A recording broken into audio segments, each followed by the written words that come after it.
Well, the wind is blowing in, maybe left to right just a bit. It's 51. It feels a heck of a lot colder than that. It's going to get more chilly as we go. That's what the Scarecrow would say in The Wizard of Oz. I think it's going to get colder before it gets warmer or something along those lines. Let's take a look at the lineup for the Cleveland Indians. Fifth game, fifth different lineup. Rajai Davis, Jason Kipnis, and Francisco Lindor. In the middle, Mike Napoli, Carlos Santana, who's back in left, and Jose Ramirez. Show the hair, Jose. He's at third. Back end of it, Brandon Guyer, Roberto Perez, and Trevor Bauer. Lacerated pinky finger and all, ready to swing the bat and do what he can. On the mound, in the middle of all this defensive action, is Lester. He's got Zobrist in left, Dexter Fowler in center, Jason Hayward in right. Around the infield, Chris Bryant, Addison Russell, Javier Baez, and Anthony Rizzo. David Ross does the catching, and that's the usual combination. Ross and Lester, who has been outstanding since the All-Star break. He's lost only twice, one of those losses coming in game number 1 when he was matched up against Corey Kluber, went 5 2/3, allowed 3 runs on 6 hits, but it's all on him now for the Chicago Cubs and these fans that are packed into Wrigley to try to get this series back to Ohio. Yeah, he's been really good and really good at home, and I think you're going to see a subtle adjustment just based on the last game. I would think that Jon Lester's going to pound some fastballs in. The wind's blowing in from left. It'll carry a little bit to right, and look for him to pound more strike ones. He didn't do that as well as he would have liked to in the last game, and certainly keep the guys who can run off the bases. That would include Rajai Davis, who's ready to go.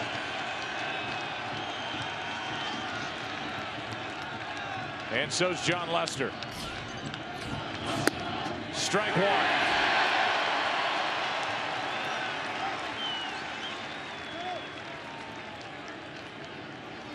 Jon Lester went 12 of 26 as far as first pitch strikes in game number 1, and Rajai Davis likes to get on and start the engines. He stole 43 during the regular season.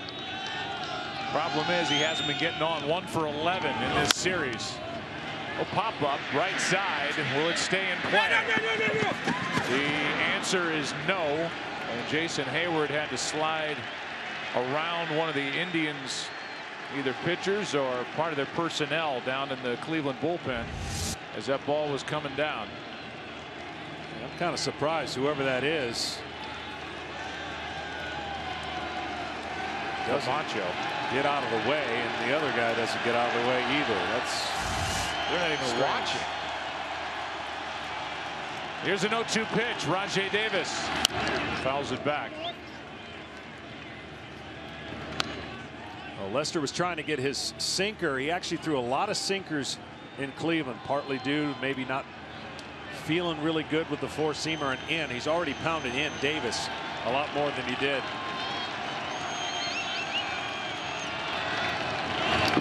Ball 1.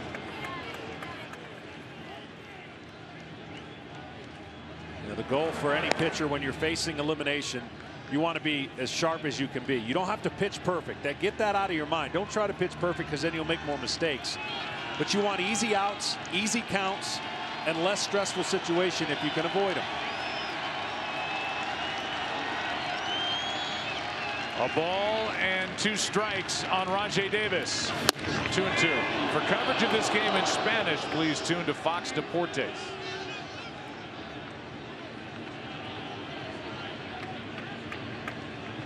Two quick strikes on Davis, now a 2-2 count. Lester got it.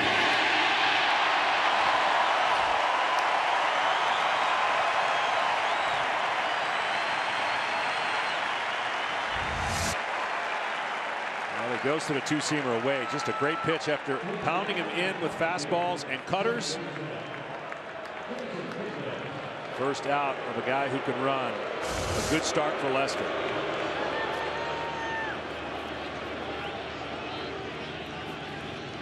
Number 2 hitter is Jason Kipnis, who hit a 3-run shot here last night over the wall in right.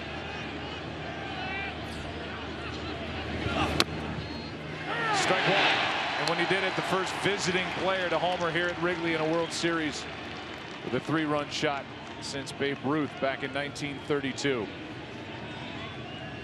Here's the 0-1 from Lester. 0-2.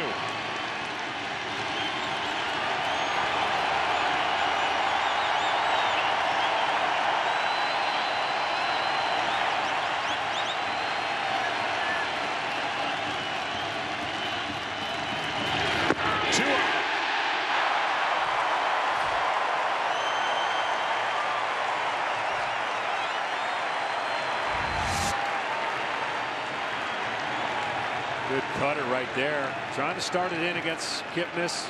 Actually has real good late action. And a good start.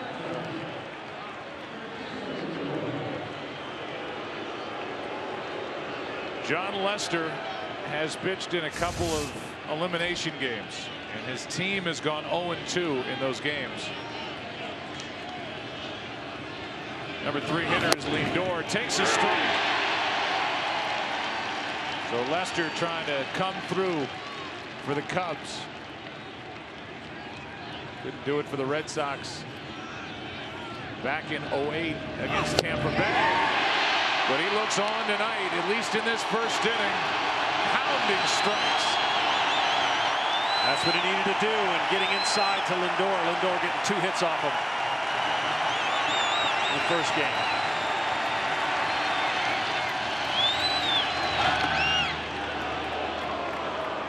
Last time Lester had a shot at an elimination game, he pitched for Oakland at Kansas City when he was traded in 2014 in the wild card game.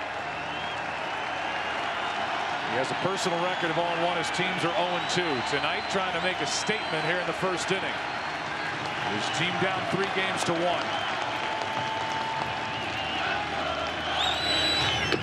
Statement made.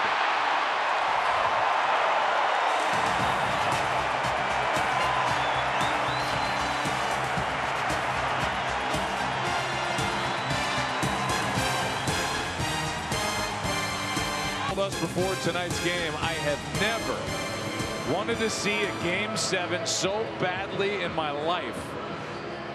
Well, his team needs to come up with 2 wins to give the Cubs a chance in this series. Tonight, after a half, no score. Cubs coming up. Here's their lineup. Top 3, Fowler, Bryant, and Rizzo.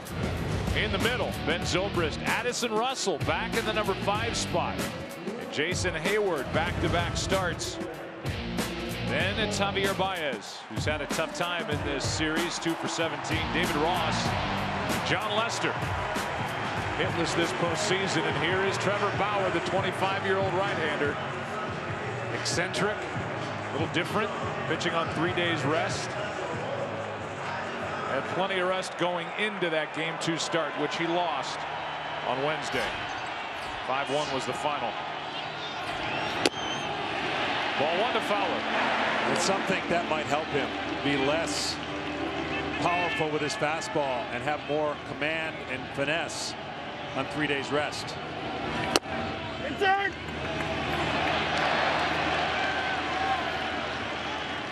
Fowler went deep last night.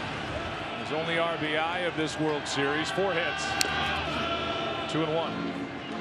Well, here's the unorthodox style. You don't see this typically before a start where he's outside the dugout getting ready before a big World Series start.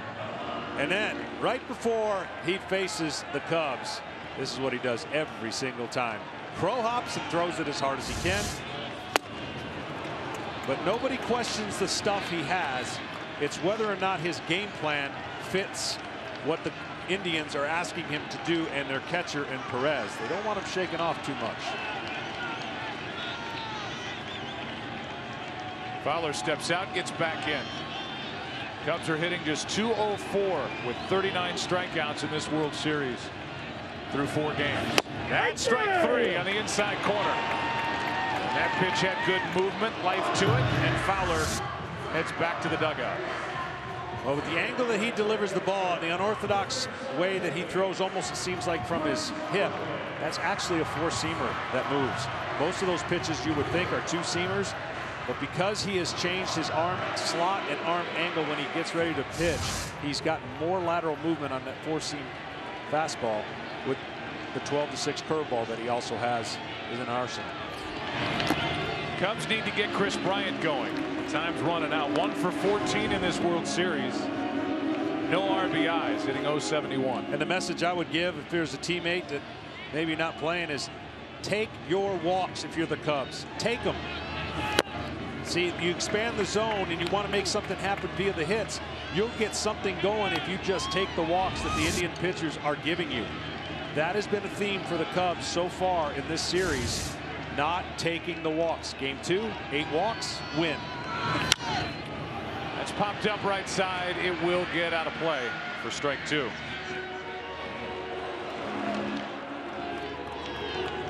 Last night it was David Ross who said at times we're having a hard time slowing the moment down. The moment, the atmosphere of us wanting to do so much for these fans. I really think that's where it comes from. This place is electric and the Cubs have been pressing. And now back-to-back strikeouts for Trevor Bauer. And Bryant didn't like the call. 2 out. Well, they've been pounding curveballs against Bryant. And this one again, see that break from top to bottom? That one split the plate. Bryant's going to think that's low. That's what they've been doing to both him, Baez, Russell. Rizzo will try and break the string.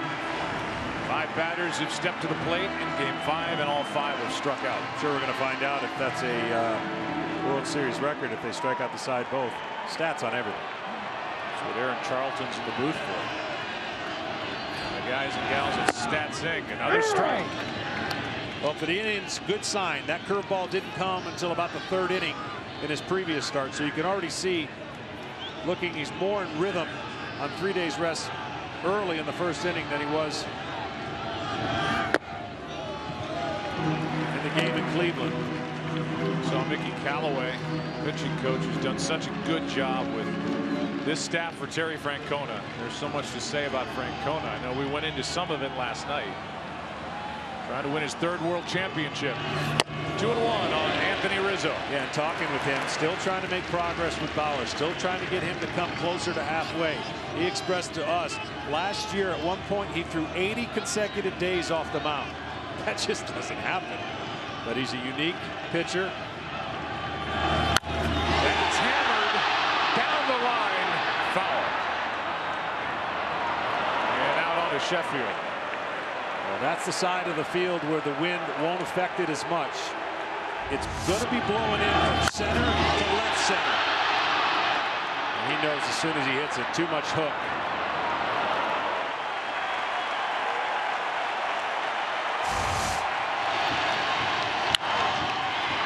In the air to left, and that will cut to Santana.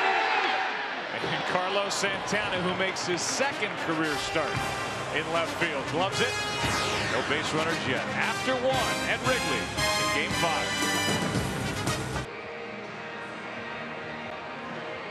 Home plate umpire tonight is Tony Randazzo. Joe West is at first base. Sam Holbrook at 2nd. Chris Guccione over at 3rd. And left, it's John Hirschbeck, the crew chief, and Marvin Hudson in right.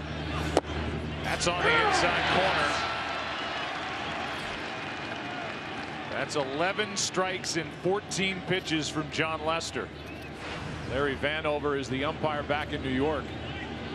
He'll watch the replays. Here's a little flare into shallow right center, out behind the 2nd base position. 1 out. Well, you can learn a lot by watching BP. And earlier today, balls to the left field, the hitters couldn't drive them out of here any depth or any height. But to right, Napoli was putting on a show, fading some over to right center. And you can tell the theme of Lester getting in on right-handers is going to be important, because he's going to want them to actually pull the ball in the air and not hit the slicers to the right side. You weren't even looking at your monitor when we flashed up that last graphic. I wasn't. What did it say? Big swing and a miss by Carlos Santana, the last NL pitcher to strike out the first 3 batters in a World Series game. There, right there. Look, read. Oh. You in Game 5. against the Yankees. Can we keep that up there for a while? That was in Atlanta before the Yankees won it in Game 6. Here's a pop-up right side. Foul ball. Will it stay in play? Ross is there, and he gets an assist as Rizzo puts it away. 2 out.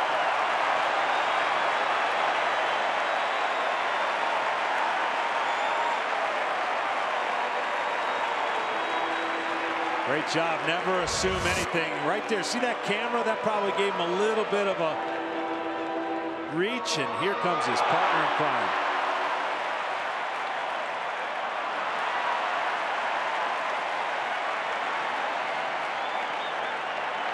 The old tip drill. If only Jim Harbaugh were here to see that. Oh, there he is. Oh, there he is. How about that? 2 out, nobody on, and Jose Ramirez steps in. Strike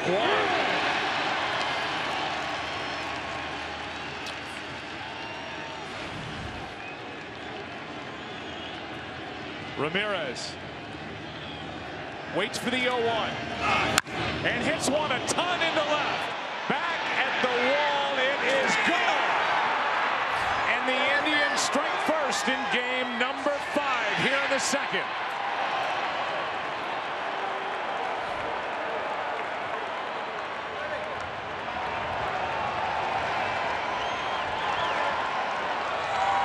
When you ask Terry Francona about Jose Ramirez, he says he's just made himself a great hitter. And after a terrific regular season, he has stayed hot in the postseason. Indians up 1-0 in the second. You're right about that, making himself a great player. He has been outstanding all year. Doesn't matter what side of the plate. Ball 1 inside to Brandon Guyer. Terry Francona moving these pieces all over this order. 5th different lineup that he's used through 5 games. And out of that number 6 spot, Ramirez goes deep. 1 ball, 1 strike on Guyer. We showed you the umpires, and everyone associated with baseball extend our condolences to the family of retired umpire Mark Johnson, who passed away on Wednesday.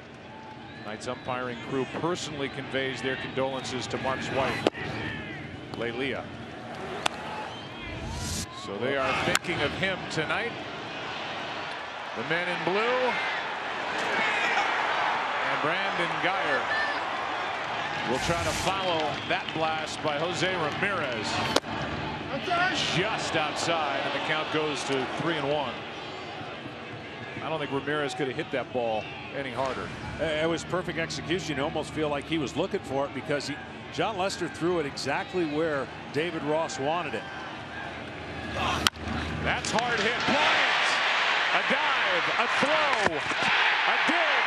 Got it. What a play. And Guyer says, let's check and make sure Rizzo's foot was on the bag.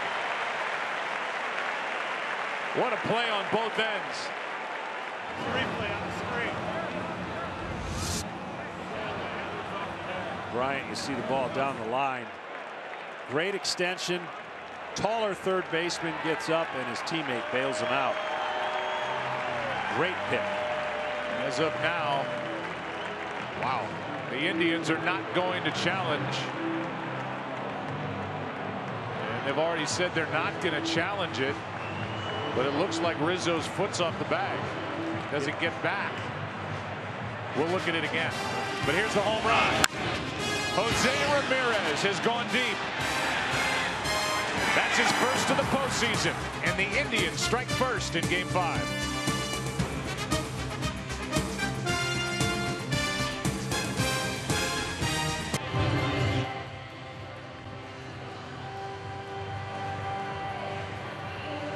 For Jose Ramirez, his first home run away from Progressive Field since the 23rd of May. 235 at bats ago, and it comes in Game 5 of the World Series in the second to give Cleveland a 1-0 lead, and Ben Zobrist is first up. We'll give you another look at that play at first base. It's close as to whether Rizzo got his foot back on the bag. Here's Zobrist into right, and that will curl to the right fielder Guyer. 1 out. could hear somebody in the dugout tell Terry Francona, look at the big replay board to see if you want to challenge it. The big replay board did not show this angle. Question is, does the foot of Rizzo get back on the bag before the right foot of Geyer? The call was out, and as we've learned so far this postseason, John, unless it is clear and concise, they're not going to overturn it. Here's a strike into Addison Russell. Yeah, being so early, up 1-0, and being so close, I don't think it was worth losing a challenge for Terry Francona. 1 ball, 1 strike. Joe Maddon said Addison Russell is a big confidence guy, which means he's telling Addison Russell, I have confidence in you to hit the number 5 spot. He hasn't been in this spot since early on in the postseason, because Joe Maddon's looking for something, some spark in this lineup. He's got Russell back behind Zobrist. Check swing. 2-2. And he doesn't jump out like that, where he's swung a lot of those pitches. You could hear Joe Maddon saying, come on, right field corner, double. He wants him to stay on the ball and go the other way and then react in. The curveball and breaking ball has just absolutely given Russell a lot of fits. Full count. And the other thing that's given the Cubs fits is this count. They have not won enough of these counts. 3-2. Let's just see if they can command the strike zone and be as calm as possible and not expand it on a 3-2 count.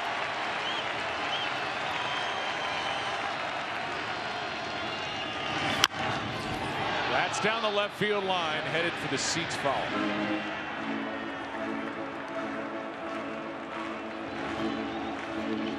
Last night was the first time since Game 5 of the division series with the Washington Nationals. The team that scored first lost. Cubs scored first last night, but lost the ball game. Here's one up the middle. Russell's on with 1 out.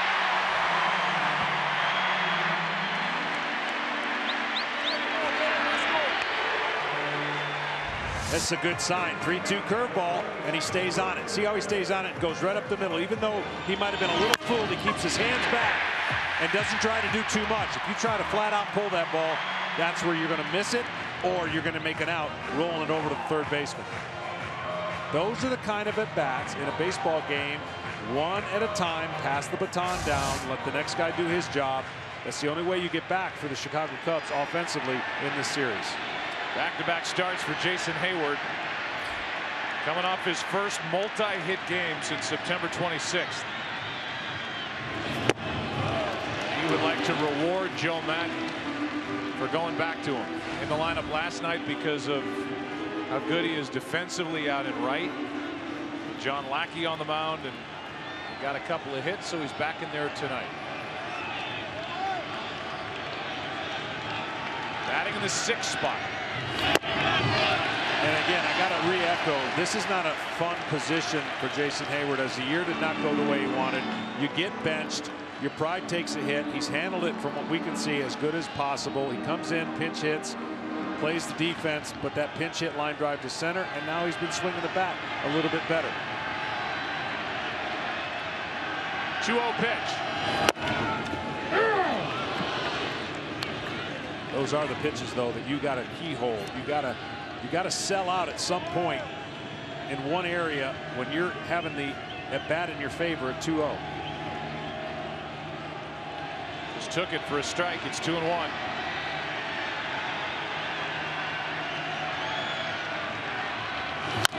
Right side foul. 2-2.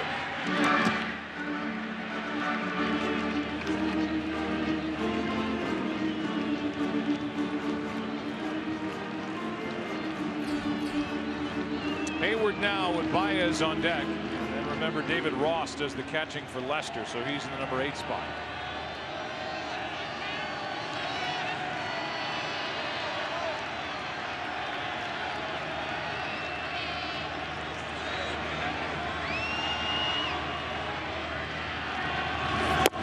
Got him looking. And that good moving pitch that jumps back into the strike zone. The one that got Fowler gets Heyward. See, when he stays on top, instead of, I call it, throws a shot put, He has the capability of throwing fastballs that can do what Kluber did. But when he gets out of whack and rushes, he rides the ball up. He's a high fastball, curveball guy.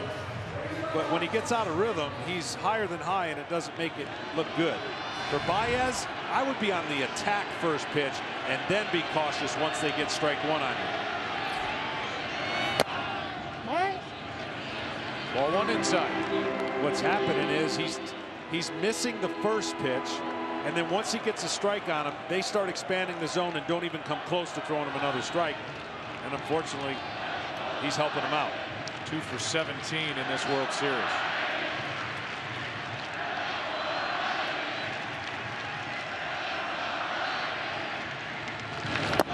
There's a strike. Well, this is what they've been doing to him. And the one thing that I can tell you from being on the mound, when the hitter gives you these scenarios and you expand the zone and you don't swing at strikes, you're not going to get many more. Once you get a strike on this guy, you just see how far he's willing to fish. And you go higher than high, lower than low. It's a perfect example. It almost speeds his mind up when he gets a strike. Instead of trusting that he doesn't going to see another strike, it's almost like if you could put the take sign on once Baez gets a strike, which you know they're not going to do, he would be better served to get the count back in his favor. But lately, he's just hoping they make a mistake in the middle of the zone because he's already committed.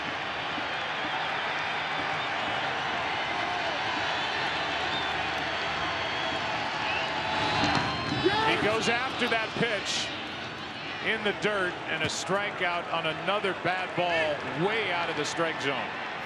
And that's the first swinging strike 3 that Trevor Bauer has picked up. 4 strikeouts, and after 2 in game 5, 1-0. Indians on top. The Cleveland Indians have won 15 straight when they've hit a home run, including 9-0 in the postseason. And that goes back to how good their pitching's been.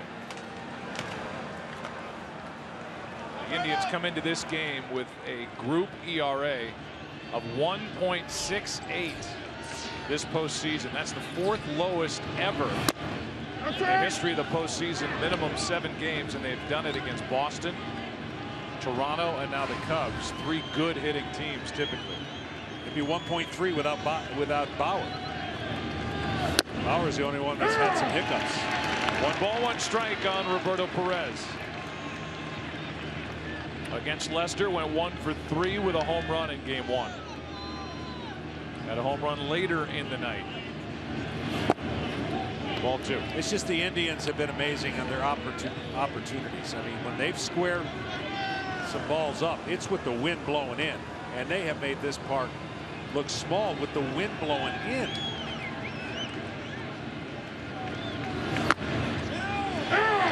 Two and two.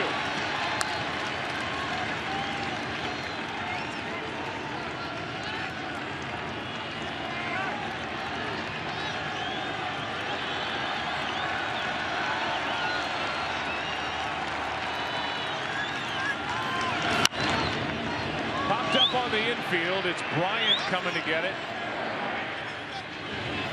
And in foul ground, has it 1 out. With a pitcher, Trevor Bauer, coming up. You look at what's going on with this Indians pitching. 5 shutouts in 12 games. And obviously there are more opportunities, more rounds in the postseason now. Divisional play starting in 1969. But it's the first team in postseason history to throw 5 shutouts. Meanwhile, you look at what the starters and relievers have done, and the ERA almost identical, and the innings pitched not too far away between the starters and relievers for Terry Francona. Strike 1 on Trevor Bauer. Yeah, they've been outstanding, both sets of it, starters and relievers. If I'm Trevor Bauer, I don't even swing. He's got that pinky issue. Don't even mess with it. 10 stitches in the right pinky. It's cold. All you got to do is get jammed.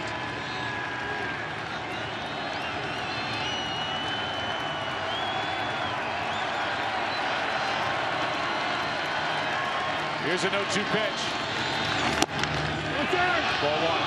Matter of fact, there's times I've been up there. I've told the umpire, seriously, don't mess around. Get me out of here. Anything close, call strike. And the catcher looks at me like I'm baiting him, like I'm setting him up for a pitch down the middle. 2-2. Lester's yelling at himself. I had a little chip fracture, and I didn't want to swing. I didn't want to do anything. And there were 2 starts I did. 2-2 pitch. That is a foul ball, and Joe West was almost hit by it and then gave the foul call. Sandy Alomar is saying, hey, wait a minute. That looks fair. Let's give it a look. It went right between Joe's legs. This ball was really close to being fair. I think he got the call right. Yeah. Terry Francona went out to talk to the home plate umpire. That's Tony Randazzo. And he goes down to Joe West to make sure.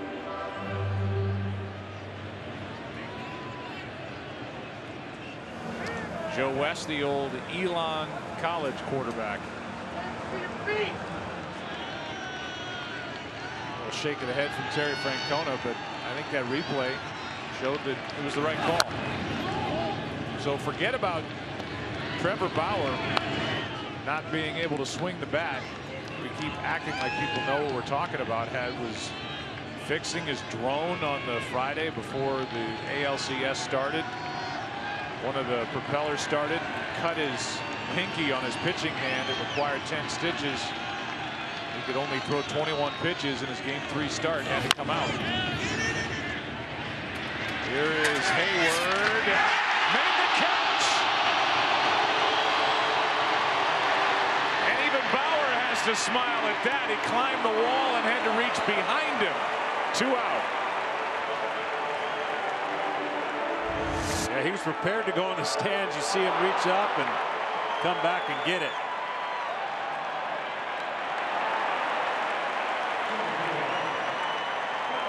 Well, the Cubs, widely known for their great defense, they've had some hiccups the last couple games, and Bauer giving him his approval. Rajai Davis now struck out his first time. Breaking ball for a strike.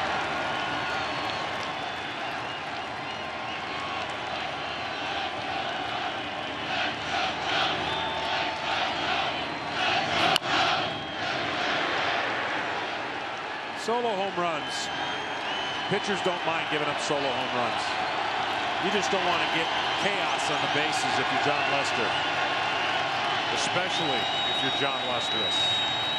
There's issues with throwing to first. Chris Bosio is pitching coach.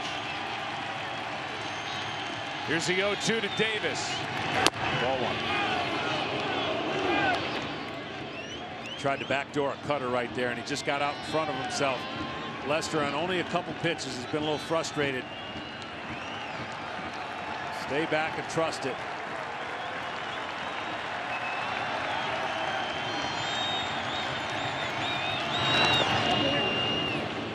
Well, the defense hurt the Cubs last night. Chris Bryant committing 2 throwing errors in the same inning. Coming in the second, a 2-run second, where the Indians entered trailing 1-0 and left the frame up 2-1. Pretty much were in control the rest of the way. Won at 7-2. Here's one to Baez. Bryant's already made a good play in this game tonight. A good play by Rizzo. Actually 2 by the first baseman. Now this by Jason Hayward. Almost went too far. 1-0 Cleveland.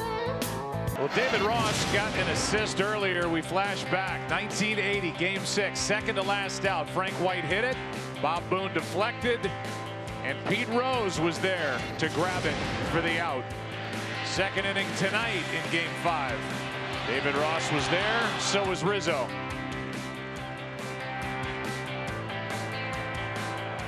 And part of the good defense tonight for the Chicago Cubs, who trail 1-0, and Ross leads it off. Cubs are hoping to extend this World Series to a Game 6 in Cleveland, and David Ross hoping to extend his career to a Game 6 in Cleveland. He's finished after The 2016 season, at the age of 39, concussions one of the reasons why, probably the biggest. He can still play. Loved on this team, loved in the seats, in the hole here, 1 and 2. Well, for Bauer and the Indians, they've got to be pleased. He's throwing strikes. He's got his finesse pitches working. He won't have to be in there very long if they have a 1 or 2 run lead. He'll go right to the pen as soon as Terry Francona thinks his advantage with the guys he has down there can take the rest. Well, keep this in mind. Cody Allen, the closer, could come on as soon as the 5th. Left side, this is Lindor with plenty of time and plenty of arm. And I didn't misspeak. We talked to Terry Francona before the game, and he said, well, we could flip-flop and give the bulk of the work to Cody Allen. He'll be ready early. I said, well, how early is early? Like end of the 6th? He said, no, 5th. So that's at least in his mind. Who knows if that comes to pass. But between Allen, Shaw, and Andrew Miller, who is available tonight, those big arms will be seen out of the bullpen as the Indians try to end it here in Chicago. Yeah, make no mistake, even Terry Francona, when talking to him about the scenarios, he said, look, we can't do this in the regular season. Everyone's getting all excited. All the people who think this is the way you manage games in the regular season, there's no way I can use my pen that way. Matter of fact, if we were well equipped and healthy in our starting rotation, it would be a different story. Lester strikes out, and that is 5 strikeouts for Trevor Bauer.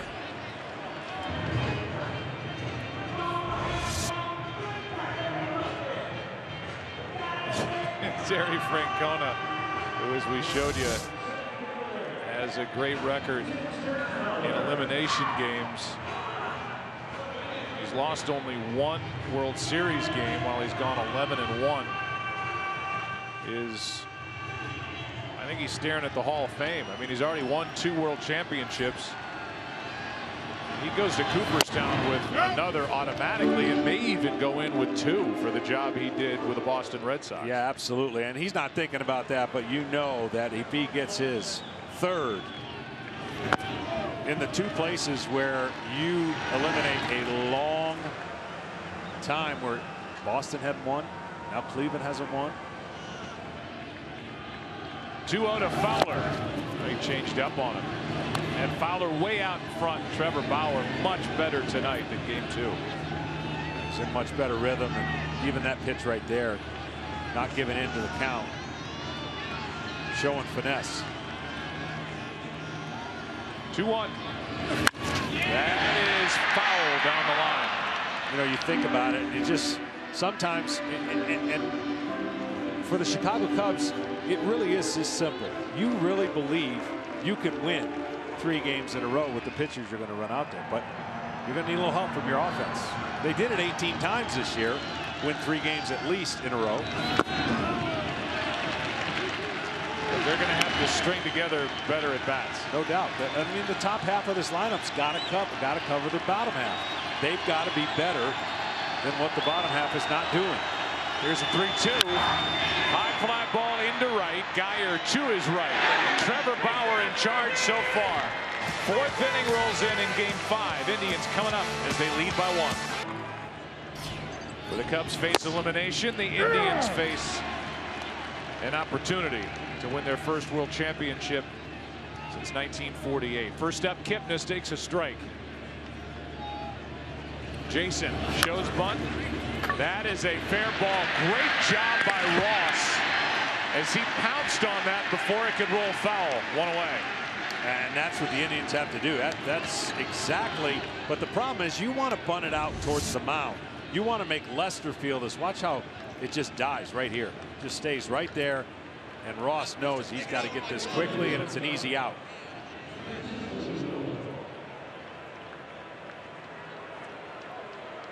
He is an extra leader that Joe Maddon has out on the field with his team facing elimination here tonight. David Ross. With 1 out, nobody on, here's Lindor. High fly ball into left. Coming to get it, Zobrist. 2 quick outs. And the batter will be Napoli. DirecTV. I'm going to get in one of these days. Here is Napoli hooking it foul down the line. Well, Lester's doing everything you could want a starter to do in elimination. He's throwing strikes. He's getting easy outs. Yes, 1 ball left the yard. 1 run's not going to beat you. That's what you got to tell yourself. And certainly, you're making a statement for your ball club to say, I'm on. All we've got to do is get on the scoreboard, and we will win. And strike 2. Each side has only 1 hit, but the Indians made it count with a Jose Ramirez 2-out solo shot in second.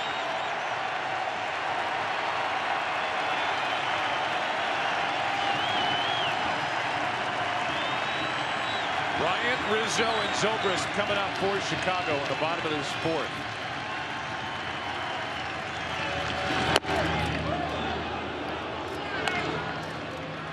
Napoli hit a ball here yesterday that would have been in the street. No doubt. Absolute moonshot. He himself couldn't believe that ball stayed in the ballpark.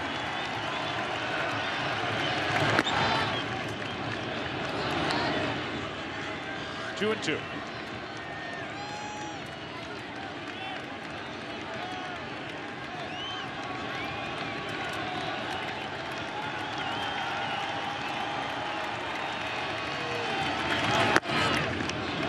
Full count.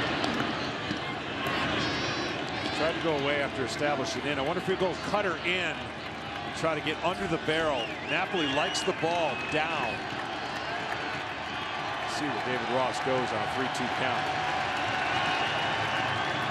Back away.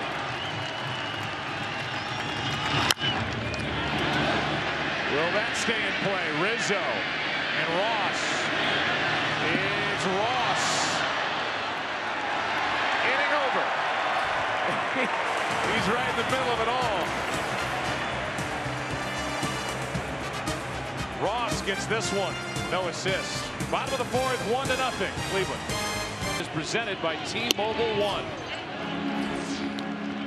First pitch is up and away. A ball to Chris Bryant. Struck out his first time. You would never say this in a regular season game in the 4th inning of a 1-0 deficit, but the Cubs have to score here. They have to make something happen with 2, 3, 4. You start adding the innings, you start looking in the bullpen, and when you're up against it, the Cubs know that those guys are a moment away from getting in. You've got to put something on the board right here. Here's one in the left center. At the wall. It is gone. Tie game.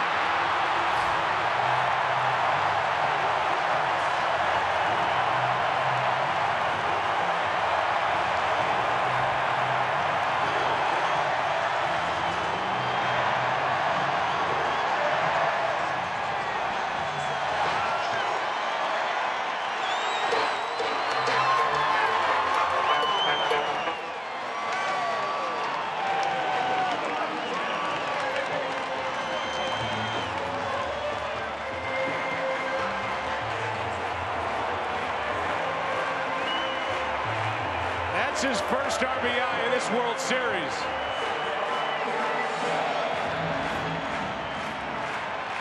And this place is shaking. Rizzo.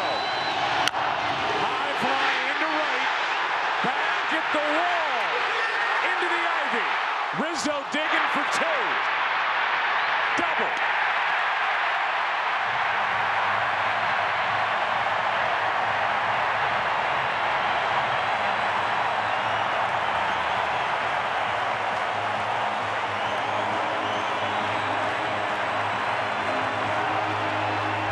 This is how quickly it can change. He finally got a mistake. Middle in, you see the exit velocity and the momentum. That's all the Chicago Cubs have been waiting for and looking for. They don't care if it's 1 foot over the basket or in the street. He thought he had it right there. Well, he was obviously looking at it and then really had to turn it on, not running out of the box. The throw into second was wide, however, by Geyer.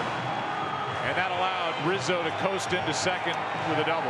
Here's the second area that the Cubs have to be better at. You see the reactions They have to get this runner over to third base. They have not done this well in the series.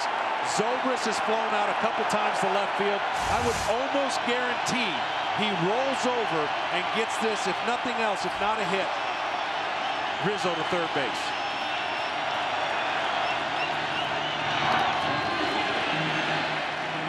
Coming into this inning, dating back to Cleveland, the Cubs had scored just 2 runs over the last 25 innings. Both by Fowler last night. One on his home run, and then bang, bang, home run Bryant, double Rizzo. Nobody out, and Zobrist up.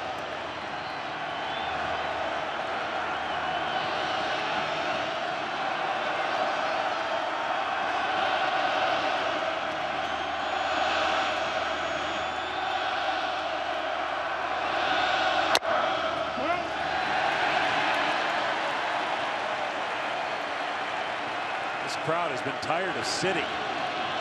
They've been sitting most of the 2 games. They know what's at stake.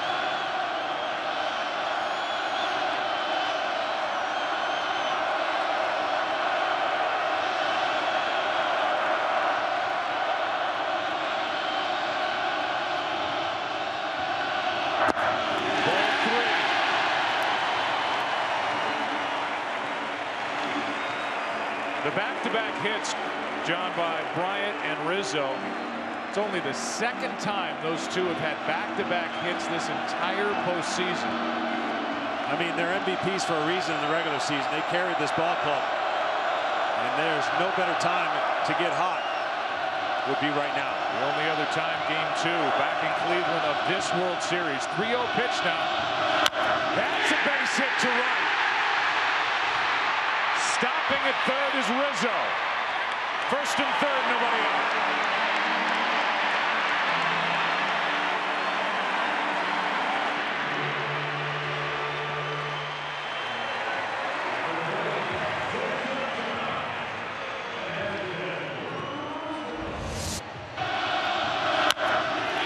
Well, he definitely did his job. It was almost a guarantee he was going to get the ball to that side of the infield because it was hit so firmly and in the air. Rizzo had to hold up. But now, here's what the Cubs are looking for. Something out of the back end of this lineup. Russell now, who has a hit. Hayward, who's really struggled, has 1 RBI the entire postseason. And Baez, who's swinging at everything. So the Cubs need somebody else to step up here in this 4th inning, which was the same inning, the 4th of game 4 of the NLCS against the Dodgers, down 2-1 after they were shut out twice when the Cubs got off the mat and ended up winning that game 10-2. Well, that meeting at the mound was to discuss a bunch scenario. 1st and 3rd, nobody out, a perfect place for a safety squeeze, and if nothing else, you get the runner to 2nd. Cubs have done this a lot in the regular season. A strike on the outside corner on a good pitch from Bauer.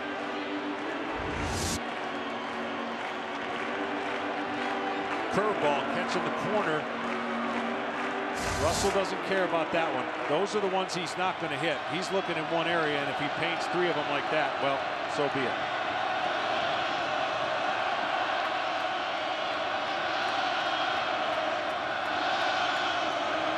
Here's the bunt, and it's foul. And that's the play. You got to just get it fair. It does not have to be good. They've done this during the year, a perfect scenario, and now he's going to have to battle with 2 strikes. You don't even care if he hits into a double play right here now after he doesn't get this down. But Rizzo reads it. You can't defense it. You cannot have any defense against it. But now the count 0-2. Right-handers getting ready. Mike Clevinger for the Indians out in their bullpen with Bauer in trouble here in the 4th. Bauer needs a strikeout. Good block by Perez.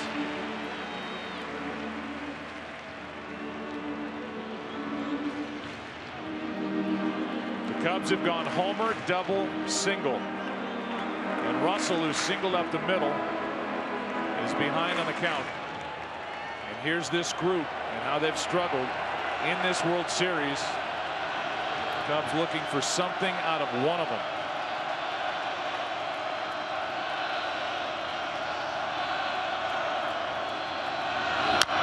Left side, here comes Rizzo. No play at the plate, everybody's safe. 2-1, Cubs on top.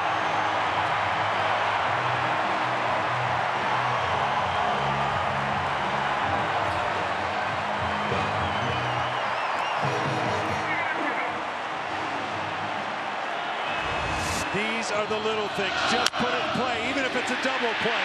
It ends up being a great scenario and a base hit. The Cubs struck out too many times in this series, having put pressure on the Indians. If you make contact, you never know what's going to happen. And in this case, now first and second, nobody out. And Hayward, even though he hasn't bunted much, in a bunting situation. Well, we'll see how Joe Maddon wants to play it. First and second, nobody out. Hayward struck out looking his first time.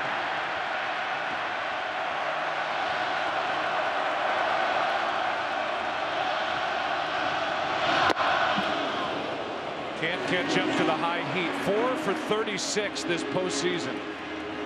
2 for 8 in the World Series. Only 1 RBI since the division series started. Now, the reason you don't like him or may not want him bunting is because Baez has expanded the strike zone and runners on second and third. Not a great matchup for contact. So Joe's going to take his chances swinging the bat. Bauer tried to climb the ladder. Hayward, no chance to swing at that. 1 ball, 1 strike. But I'm telling you, in this game, and especially at this time of the year, the more pressure you can put, I just love the bunt. I love the bunt when they're second and third. You don't have to score via hit. But I can understand why Joe's choosing to swing here because of the man on deck struggling to put it in play. Hayward, key spot. 94. Hayward's had a tough time catching up the fastballs in the postseason. Now in the hole, 1-2. So now Bauer's trying to limit the damage. He has struck out 5 tonight, but the first 4 have reached for the Cubs here in the 4th, who lead by 1.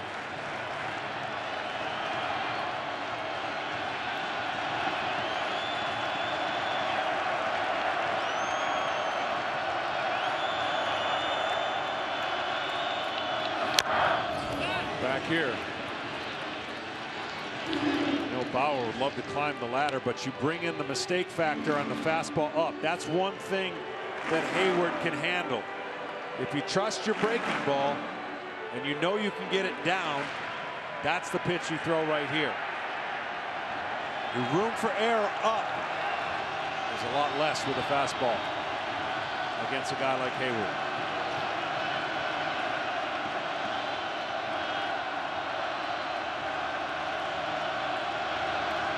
It's been 9 straight fastballs to Jason Hayward and Trevor Bauer.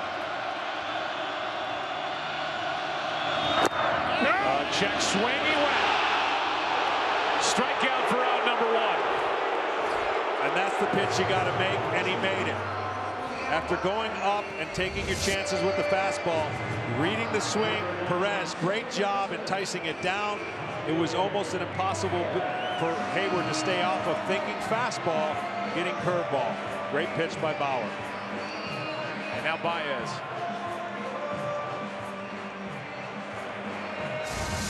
So Hayward has struck out twice. Baez struck out on a pitch that bounced in there back in the 2nd.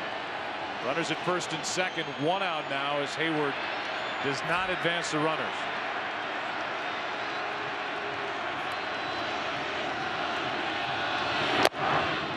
Strike 1.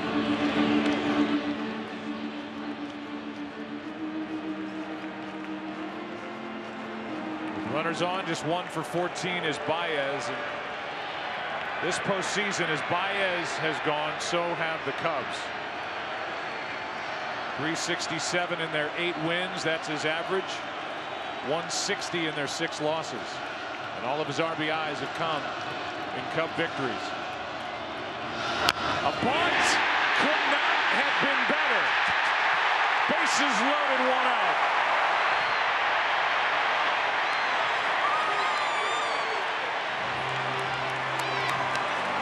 was perfection. It leaves it in the lap of David Ross. Typically, you say drive him in yourself with one out, but in this instance, the way Baez has been going, I think the bunt makes sense. Absolutely, and you always should bunt for a base hit. Even the people who don't like the bunt will tell you that. When you're struggling and they're going to expand the strike zone, all of a sudden now it's a lot simpler task. Put the ball with the infielder back at third base, and you pass the baton on to the next guy. That's the theme of the postseason. You don't have to be the hero right there. But he puts it on David Ross, who is a double play ball candidate, but also somebody who has had good at bats this postseason. While going 3 for 15, he does have 1 home run and 2 RBIs. This will be an interesting pitch choice because your tendency would say to go to the curveball, but the curveball is an easier pitch to loft for a fly ball.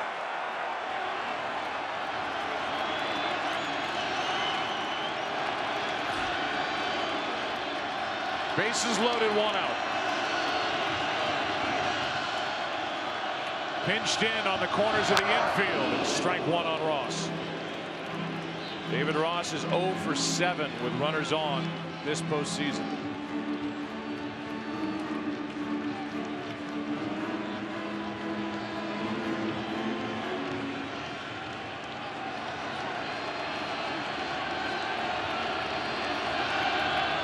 A little different story this round as opposed to the first 2 for the Cubs with a sac jam. The 0-1.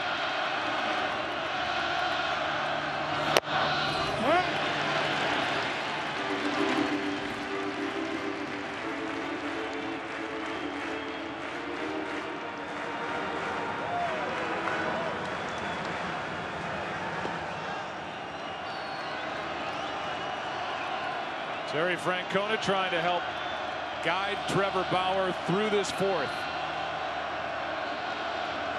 Same for the catcher, Roberto Perez.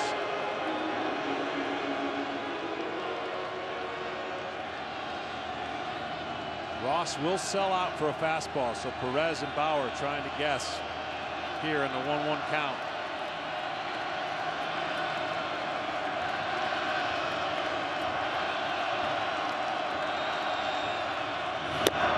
Strike 2. 94 up around the belt. A ball and 2 strikes.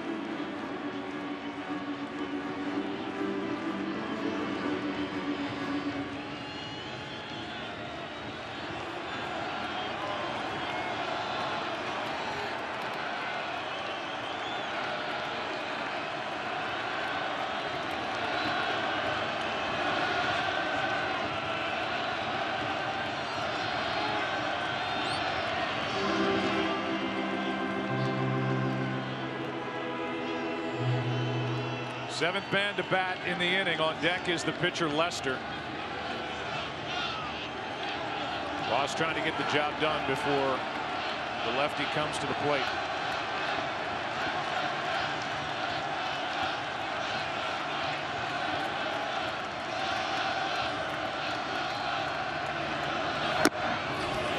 Two and 2.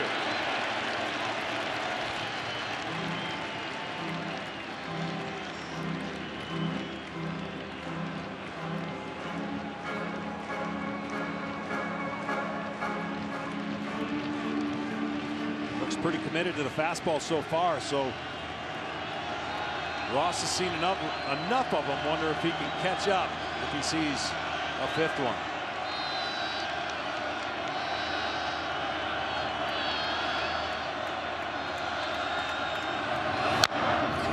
Ross spoiled it, and that is a 5th one at 95 up and away.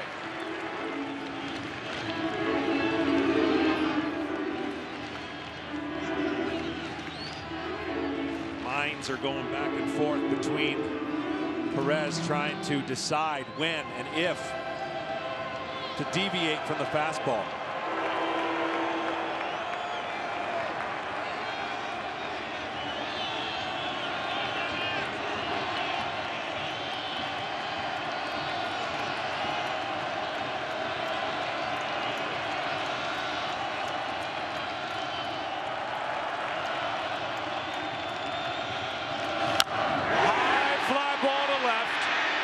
sends Santana back. Tagging is Zobrist.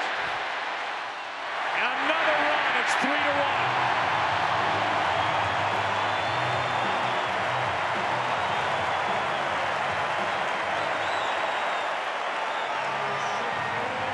And Ross delivers after the gut bunt by Baez. Well, every hitter has a timing mechanism. You see more fastballs and you start feeling better about getting and catching up to one, and he went in instead of away, almost doing Ross a favor. And he did his job. That's what you got to do. Now Lester, he can swing it. He had 6 hits. During the regular season, Trevor Bauer has allowed 3 runs in the inning, and this is the 8th man to bat. 5 hits, and the inning started with a Bryant home run. Lester will come out of his shoes in this swing if it's a first pitch fastball.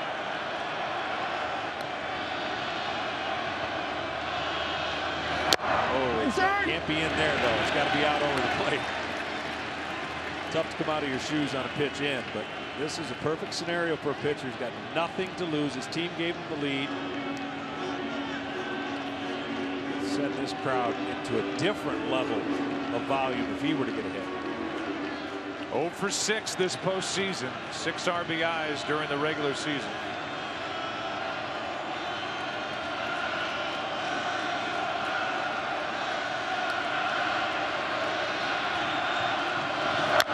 Good swing by Lester.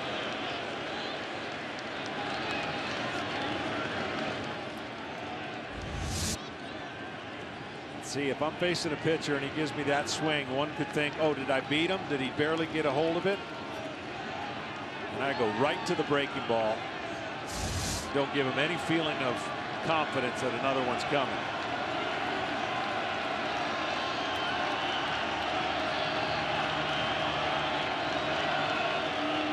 That's what Bauer wanted, but Perez wants fastball.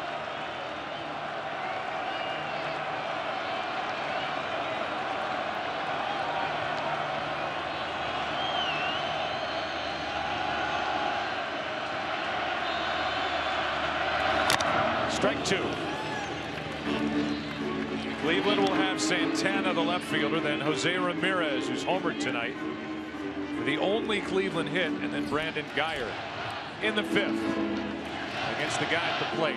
This will be pitch number 74 for Bauer, coming to Lester.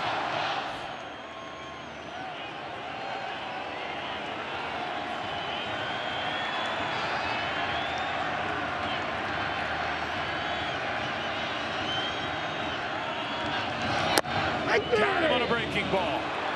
And the inning is over. But the Cubs get up off the deck. And it's the heart of the order that gets it done with Bryant, Rizzo, Zobrist. Up by 2 after 4 in game 5. Can I just tell you something I've never gotten over as a kid? Sure. Punt, pass, and kick. Me either. I'm in the same boat. 1/100. Oh, really? Cost me going to Silverdome. Anyways, I had to get that off my chest. Okay, thanks. Here's the 0-1 to Santana outside. 1 ball, 1 strike. I was good at it because it didn't involve any running. Santana, Ramirez, and Guyer, 5, 6, and 7 hitters against Lester, who now leads by 2. Santana went deep last night. That was batting left-handed. He's more powerful from that side. Now he's in the hole here, 1 and 2. Well, we are always taught to go strike 1 to make these things work by our pitching coach, Leo Mazzoni. And in this series, that has been the case for the Indians. If the Cubs go strike 1, they got him hitting 141. If not, they're hitting 364 on a 1-0 count. That's into the gap in right center field. This ball is down. Santana's got a double to start this inning. And here comes Cleveland.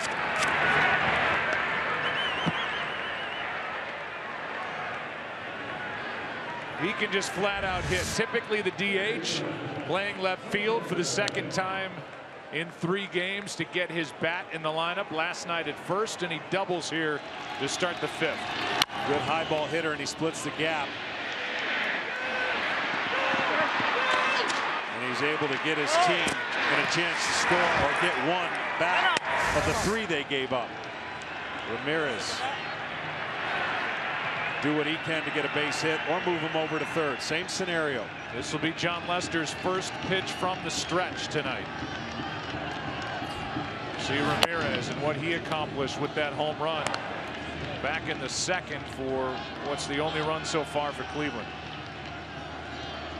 And in a perfect world for Lester, you're either jamming him with cutters or slow curveballs to get him to try and pull the ball to the left side of the infield.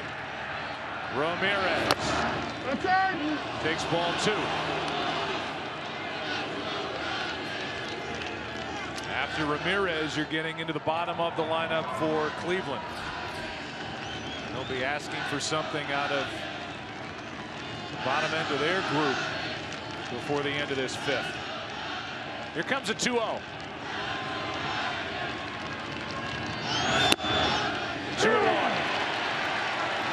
Got away with that cutter. He left it up over the plate. Ross wanted it in. See where he wanted it, and that ball just spins up in the middle of the plate.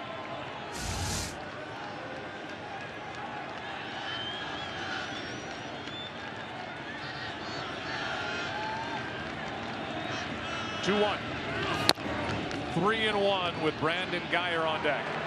See what that home run did is got David Ross and Lester maybe a little leery of going back in there. He hit a low pitch in for a home run to get the Indians jump started.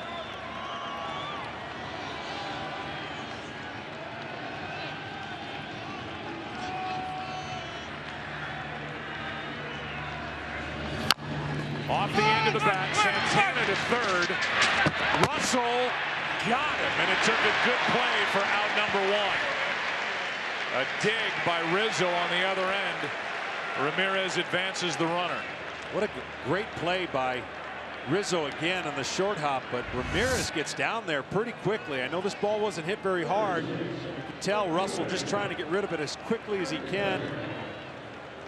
Rizzo with another good save.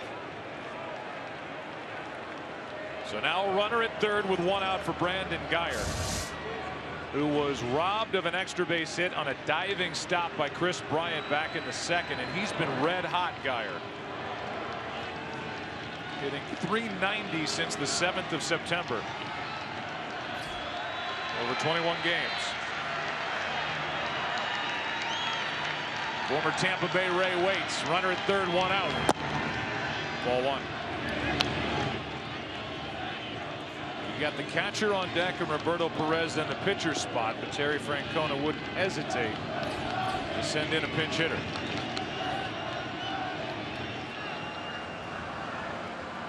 One-0 pitch. High strike.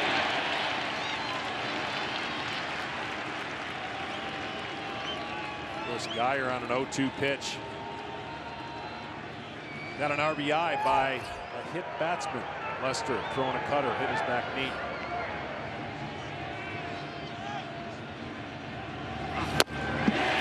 Strike 2, and you know Lester's thinking about a strikeout. He hasn't had one since he struck out the side in the first.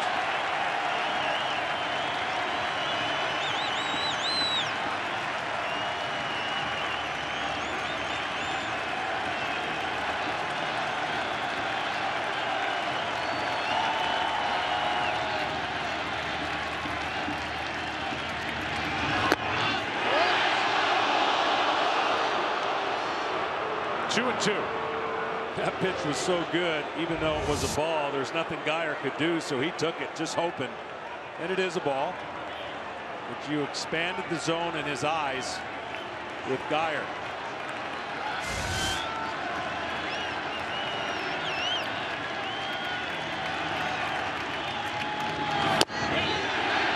Full count.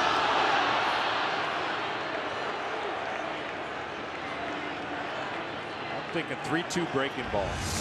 He's gone out with those pitches. Still thinking about getting the strikeout.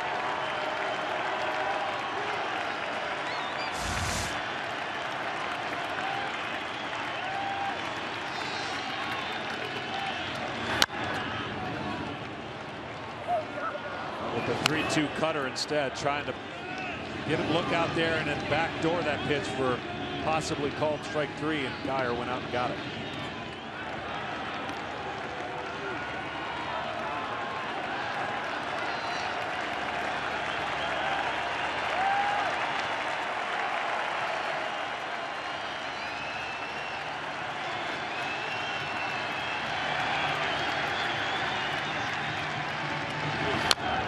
Good swing by Geyer.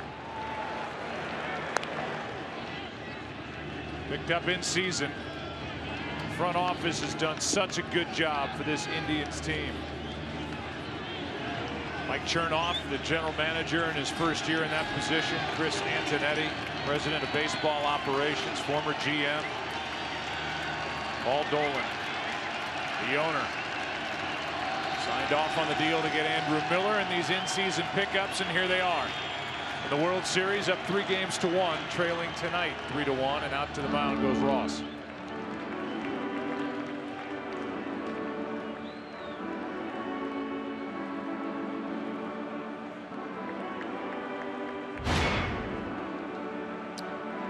Reminder to switch over to FS1 after the game.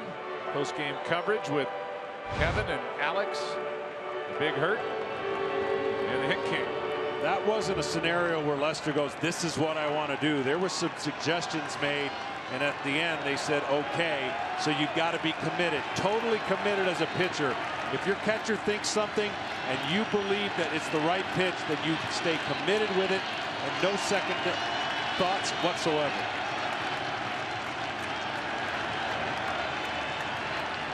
Another 3-2. Another foul ball. Everything this at bat, with the exception of early on breaking ball, has been hard. He got to 2 strikes. He tried to expand the zone away. They wanted to come cutter in there. Geyer has done a nice job fighting those pitches off. The Hawk, Andre Dawson watching. Hood on. 3-2 pitch. Geyer strikes out.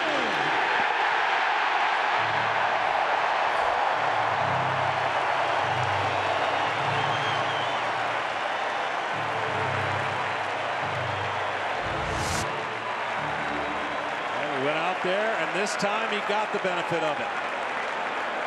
Pretty much what we saw on the 2-2 count, or the 1-2 count, but Geyer, can't blame him. Well, here comes Chris Bosio. You've got the number 8 hitter, Roberto Perez, with a runner at third, 2 out. The pitcher spot is next, but Trevor Bauer's not going to hit. And you would deal with Coco Crisp, who's been good coming off the bench in the previous 2 games. He's already in the on-deck circle. There's Coco. Look ahead if there is a game 6. Tuesday we'll be back in Cleveland. Coverage begins with the pregame show at 7 Eastern on FS1. Then it's game 6 at 7:30 Eastern on Fox, or watch it all live on Fox Sports Go. Jake Arrieta, winner in game 2, would take on Josh Tomlin. Well, you know Arrieta's dying the pitch, right? But there's another guy that's dying to play. Schwarber. He wants that DH spot back. There's Jake. And here's Roberto Perez, tying run at the plate. 2 out. Ground ball to short. Russell. What a job by Lester. Gets around a leadoff double and maintains a 3-1 lead halfway through game 5.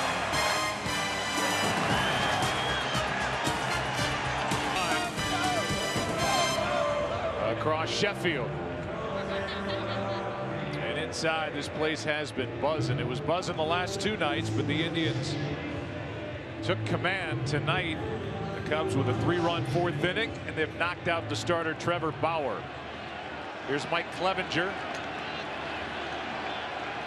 AT&T calling the bullpen, and he gets it right past the bat of Dexter Fowler to start the 5th. Does have a live arm. He's gone to that seems to be new fad kind of abbreviated windup where it looks like he's just pitching out the stretch. Takes a little step and goes. That's Gets in the air to left. Santana. So far, he has handled himself extremely well out and left. Never had started there in any big league game before Game 3. Our game summary sponsored by Bud Light. It was a solo shot by Jose Ramirez in the second that put Cleveland on top. Then Chris Bryant tied it. The Cubs came up with 3 runs on 5 hits in the 4th. Jon Lester pitching brilliantly, got around a leadoff double in the top of this inning. Now the MVP chants are back for Chris Bryant, who homered to tie it last inning. Well, he needed that. He's only seen probably less than 20% fastballs. He finally got one he could hit. Because the formula is just breaking ball, breaking ball, breaking ball. Lull him to sleep, get him off his game, and it's worked.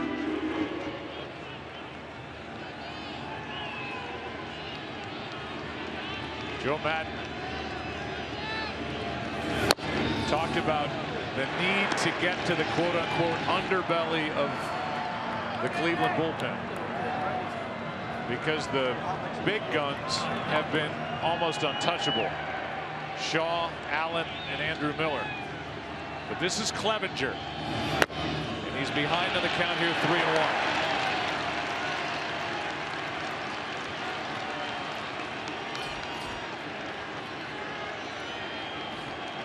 Rizzo waits to hit next.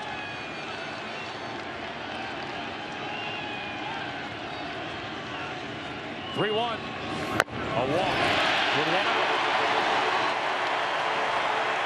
StatCast is powered by Amazon Web Services. Back in the 4th, the home run. 105 miles an hour through the teeth of the wind. 382 feet. Projected distance. It was followed by Rizzo. See what they did last inning compared to the first 21 innings at Wrigley in this World Series. Rizzo hit a ball he thought was gone that hit high into the ivy and right. He turned it into a double, later scored on an infield hit by Addison Russell. 1 on, 1 out. The lead is 2 for Chicago. Off the end of the bat, late break, but there in plenty of time is Davis, 2 out. Rajai almost stumbled with that initial jab step, but his speed allowed him to get to that without any issue. 2 out. Yeah, great closing speed. And you play center field, Wrigley Field, you got to deal with the wind. He was reacting off the swing of the bat for a guy with a lot of power, and the ball just did not react off the bat like he thought. Now Zobrist, who's got 7 hits in this World Series, more than he had in the first 2 rounds combined. He had 6. Had a hit last inning. Takes the ball.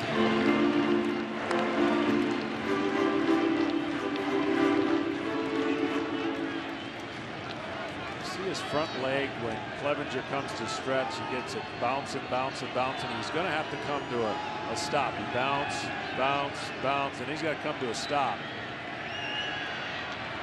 And that's what I was going to suggest. Bryant looked like he was going to go. You could almost time that when he's bounce, bounce, bounce, take off. Should be a time to run too. Yeah, Bryant wanted to go. He just missed 1 second of a timing before he felt comfortable to just keep going. Try to get into scoring position with 2 out for Zobrist.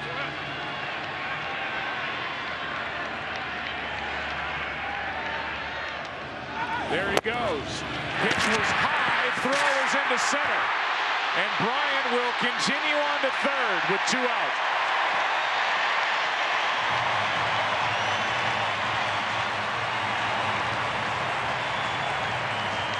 Stolen base and an error on Roberto Perez, the catcher.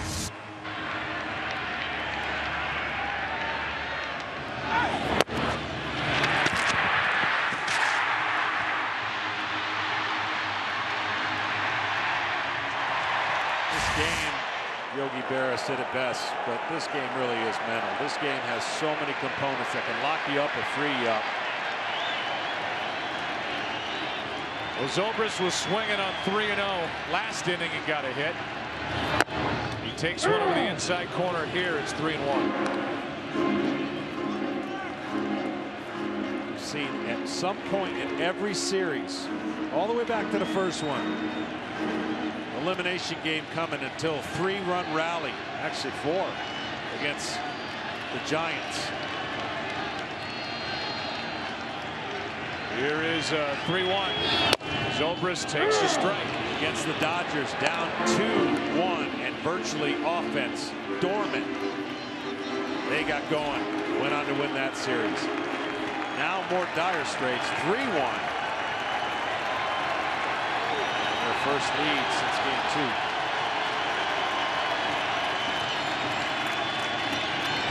Check that, they had the lead and lost.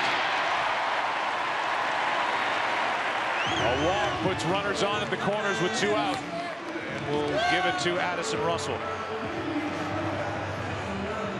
Yeah, you're talking about the division series when they rallied to avoid having to come back for an elimination game against the Giants and Johnny Cueto.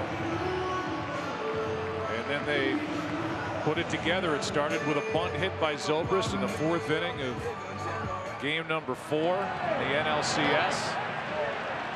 The Cubs never looked back after that. Now tonight they're riding him. Leading by 2, a chance for more. Hard hit, but right at Geyer to end the inning. 2 walks, 2 left. Cubs have left 5. We played 5, game 5. Chicago up by 2. Chicago on top. Pinch hitter is Coco Crisp.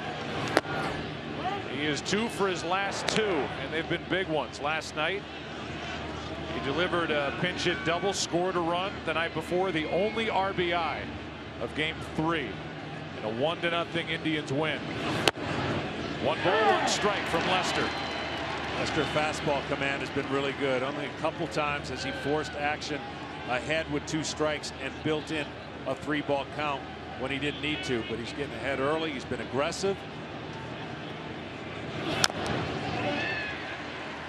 Good pitch in on the hands of Crisp for strike 2. This to me is the key. The first pitch strikes. You have to be aggressive against the Cleveland Indians. They really prefer hitting off speeds, at least as a whole on the team. Fastball, you've got your command, you can beat them.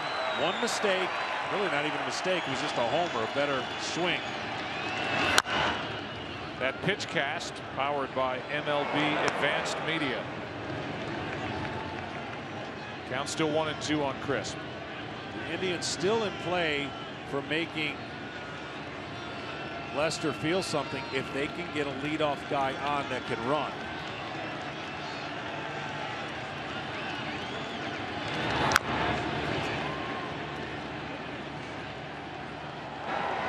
Well, John Lester,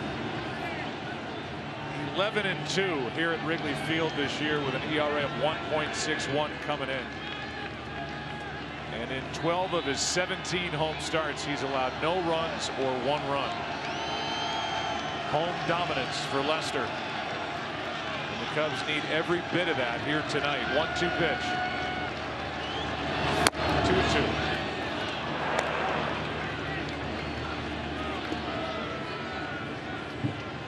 2-2. Well, the reason he's dominated this year, John Lester owns the inside part of the plate to a right-hander.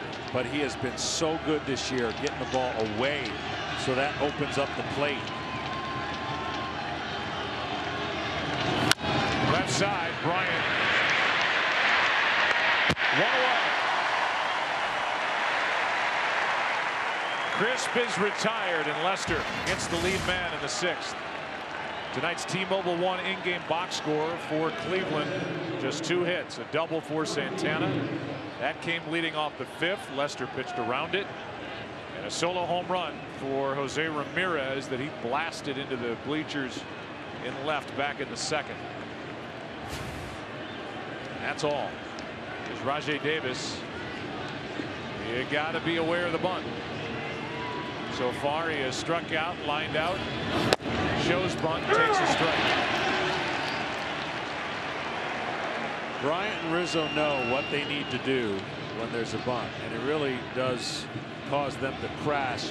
Baez, however, has got to come a long way if it's pushed in an area where Rizzo's got to get it. And with the speed of Davis, he was almost in a position where he couldn't get there. That's right. A lot of people have shown it in the playoffs. Very few have been successful making Lester field the ball. Here comes a 1-1 pitch.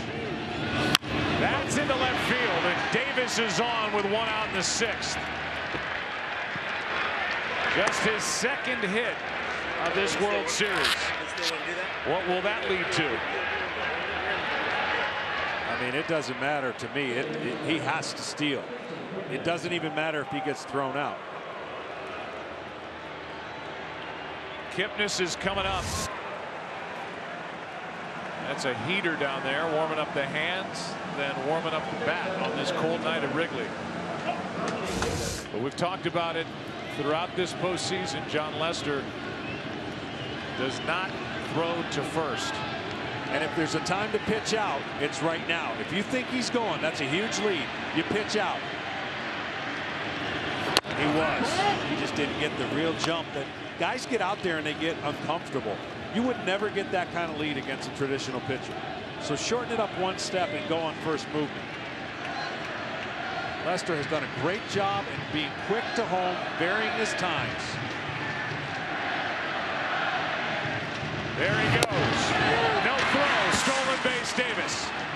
There's just no way to stop it. If you do and execute, as soon as he moves, you've got to go. So up until this point, Lester has created less stress by the solo home run, which is part of the deal. And then Ross has to be so fast. You expect more of that right there, because it has to be a transfer that's so clean and quick. Here's a 1-1 now to Kipnis. Good swing. He'd like to have it back. In the hole now, 1-2.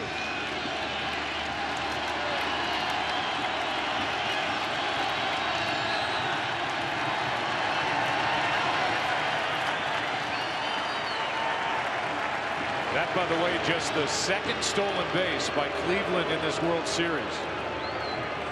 He led the American League with 134 steals during the regular season. And that, Jon Lester's been so good, but it's been the stolen bases that have led to runs. And that stolen base that you mentioned before that led to the run in the first inning, actually 2 runs. That was in game 1. That is just inside, and Lester wanted it, didn't get the call. Yeah, that was a great pitch. We're going to see where this ends up. But this is a front door cutter. Started at him, and then look where it ends up. Does it go around the box? Tell the intensity of this game so important to John and the Cubs. Even with the lead, Ross doing a nice job right here, just giving them a 20-second timeout.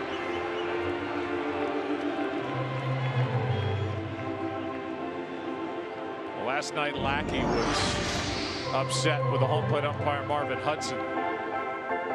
Didn't get a call. Trouble followed. And now Ross goes out to try to calm down Lester after not getting that pitch. After the stolen base now, you know, ifs and ifs. But if a right-hander was at the plate here, you would see Davis steal third. Because he would have third. It's a lot harder for Ross to throw around the right-handed hitter than it is the left-handed hitter, open lane to get to Bryant. Here comes a 2-2, and now Kipnis steps up. So not only does Jon Lester not throw to first, he's not going to throw to second. But the one thing he can do is a spin move without it being a balk, even if he doesn't throw it. That's on the corner, struck him out.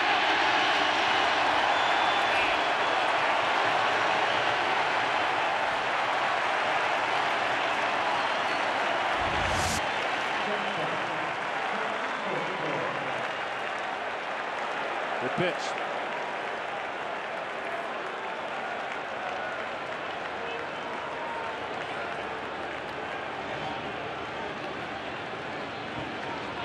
That followed the visit by Ross.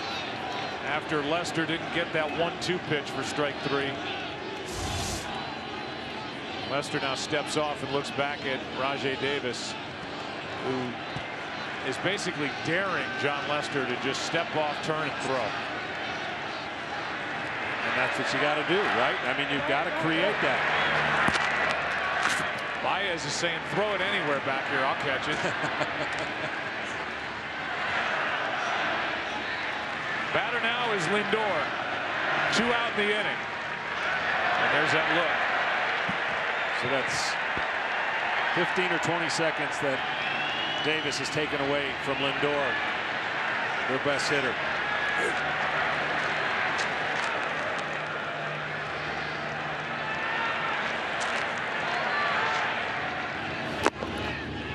Ball 1 down and in, and Ross is going to go out there and shout something out to Lester. And this is the hard part. I mean, if you make your pitches, you don't care if he steals third because there's 2 outs.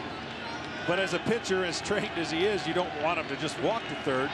And he's having an effect on Lester that Lester did not want to have, trying to face Lindor. Ties up Lindor with strike 1.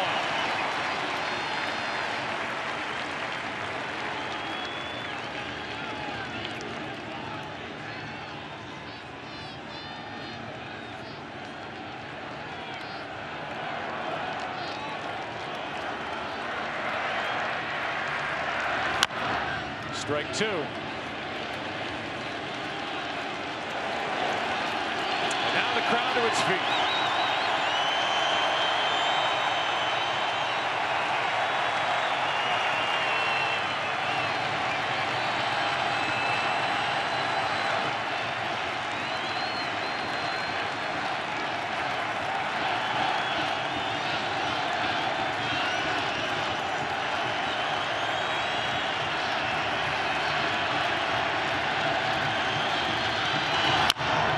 Into center.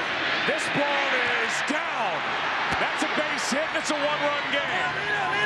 In to score is Davis. It's 3-2. Lindor delivers with 2 out.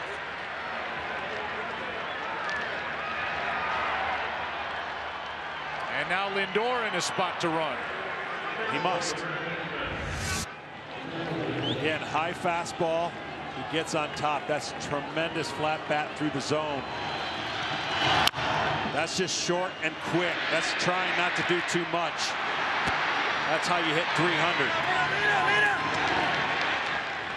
This brings in, again, a pitch out, first pitch. Napoli now at the plate. Breaking ball in for a strike.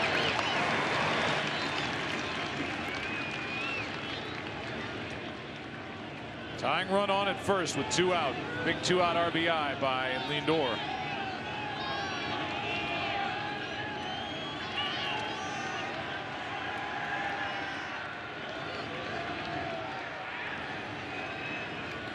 Francisco Lindor came into this game with 7 multi-hit games in his first postseason. That is the most ever by a player 22 years old or younger. You have to go. There he goes. Throw by Ross is in time. Inning over. David Ross ends the top of the 6th.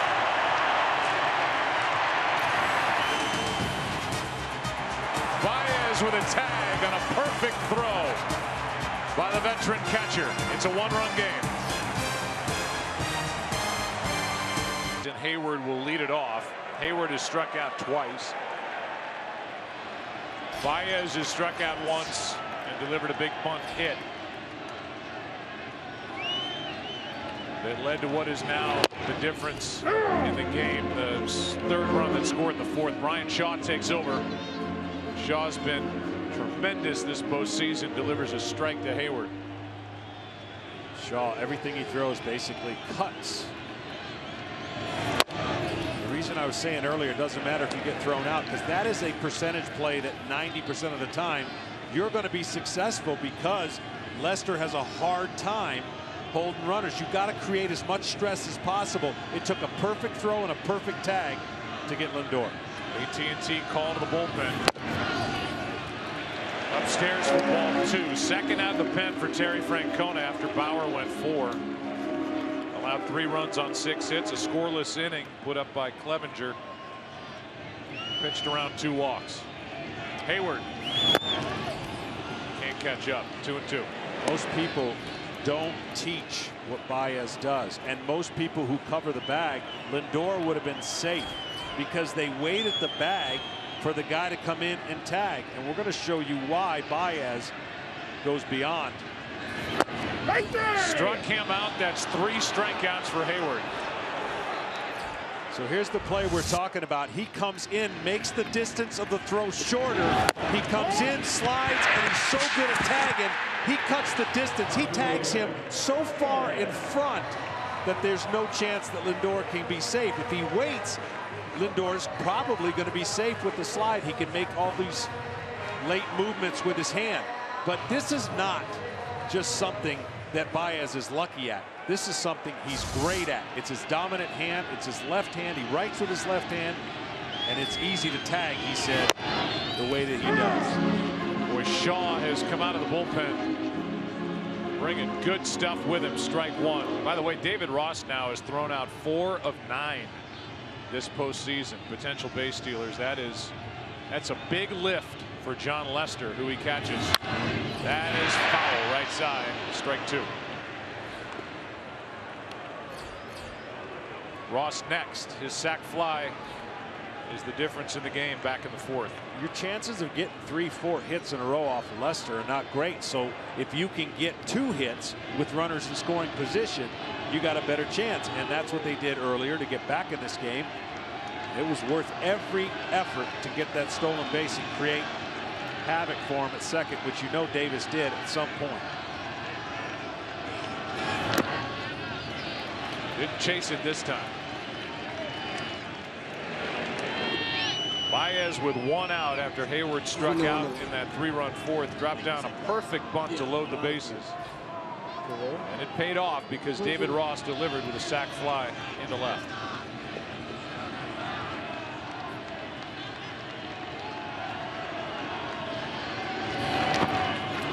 Another bad ball in the dirt. Another strikeout for Baez. 2 out. And for Baez, here's the whole package. I mean, not only can he play defense, watch these tags. I don't even know where you're at. I'm going to swipe and swap. I'm going to swipe it and get it. He has such a unique ability to take it wherever the throw is, and sometimes maybe even jam that wrist, as you saw there. But it is an innate ability that we have heard about for a long time, and we have gotten to see at the biggest stage why this guy's great. And Davis telling him, you gotta just go.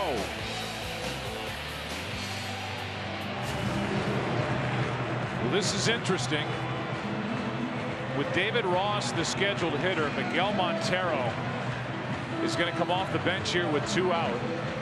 Carl Edwards Jr. is getting ready out in the bullpen for Chicago. Unless there's an injury with regard to David Ross, that would tell you that Lester's coming out of the game.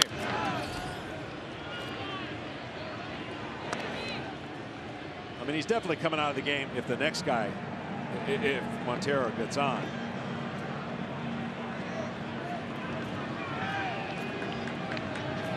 So he is finished after 6, it appears. Although that move does not need to be made now. Joe Maddon's going to go to his pen. Which is interesting because Napoli is the first batter, right-handed. But then Carlos Santana, the left-handed, or rather left fielder, switch hitter, much better batting left-handed, which is how he would hit against Edwards if he faces him. Either way, it's shaping up to be a classic. Must win for Chicago. 1-run lead.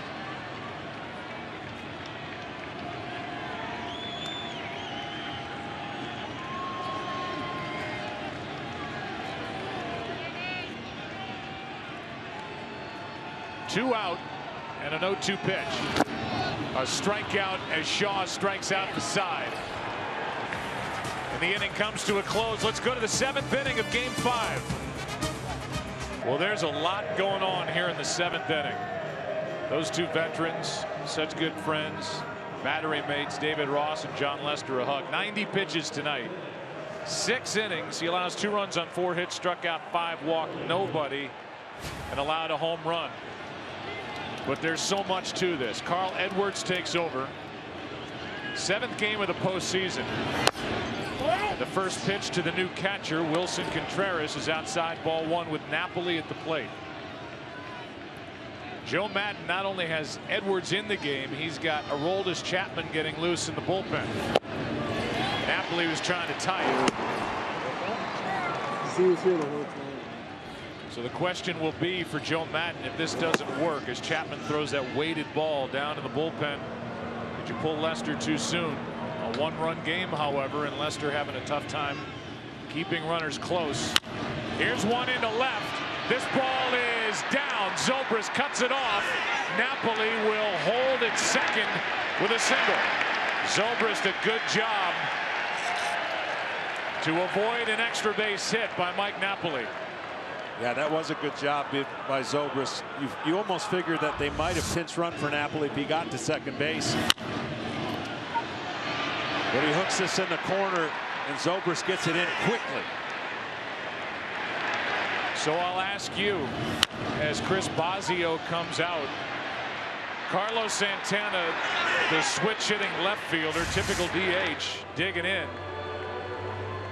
You go to the 25-year-old right-hander, you pull Jon Lester, the 32-year-old vet. This is why you get Lester. Before the game, Joe Maddon telling us, unless Lester's awful, he's the best I've got getting the ball to Aroldis Chapman. But here in what is now a 1-run game, he's lifted him in the 7th inning. Yeah, but I think you said it. I think with a 1-run lead and anybody gets on, there is trouble for Jon Lester. And so in this scenario, I think Edwards, and the way that he cuts his fastball, doesn't scare Joe as much against left-handers, the way he rides it and he throws that curveball. So simply put, I think that's the biggest thing that Joe's going to say afterwards. He gave us what we needed.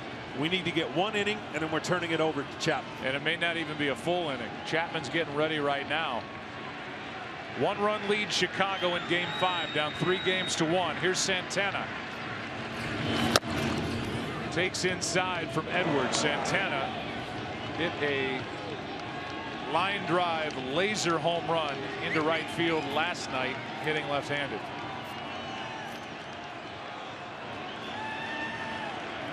There's the shift on Santana. It's Bryant on the other side of the infield. Russell on the left side. Breaking ball in for a strike to Carlos Santana.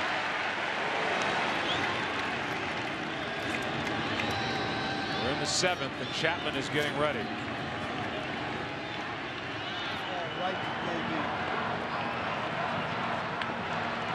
You hear Joe Maddon say ground ball right to KB.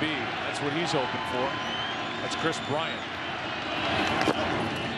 Contreras blocks ball 2. Well, with the Cubs facing elimination, as we welcome you inside our broadcast booth, Joe and John, the wheels are spinning, to say the least, here in the 7th. The only people that are not having fun are the ones that can't do anything about it. When you're in this game, you'd rather be in this game than sitting and watching. Joe Maddon, Terry Francona, both going to be doing a lot here in the next few innings. Chased it 2-2.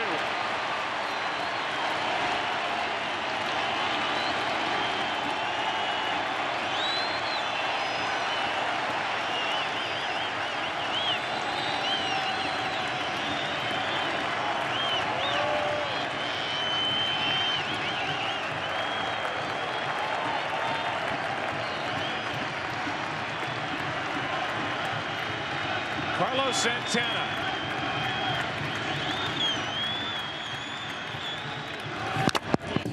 Just got a piece. Wow. That is a firm fastball and a just missed swing. There's the cutting action, and luckily off the side.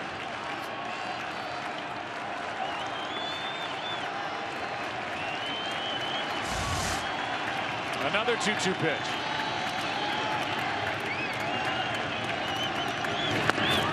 That gets away from Contreras, and the tying run down to second with nobody out. That may be a pass ball. They already say wild pitch, but that could have gone either way. Sure looked like he crossed him up. I don't know what went wrong there for Contreras. Oh, the ball just went the other way. He was expecting it to cut in, and the ball absolutely went the other way. So you're expecting this ball, as we said, the cutter fastball does the opposite. Again, that could have been a pass ball, and they just changed it to a pass ball. Now the tying run at second with nobody out, and a 3-2 count on Santana. Fly ball into left. Zobrist broke in, now goes back, has it, and Napoli holds it second, one out. And Joe Madden, before that ball was caught, was almost headed out of the dugout. He told us before the game, if I get Chapman up, he's coming in. Him up and then sitting down and getting up again, not a good thing. And with one out here in the seventh, it's time for the closer. Aroldis Chapman on a cold night at Wrigley in the seventh. Here we go. Aroldis Chapman into the game in the seventh. Tying run at second, one out, and Jose Ramirez, who has had good swings all series, the switch hitting third baseman, stands in. He homered back in the second. That was against Lester. Napoli the runner. Strike one. That is just trying to cheat on 102 or 101 mile an hour fastball, and he threw him a slider. That's trying to get started in the slider,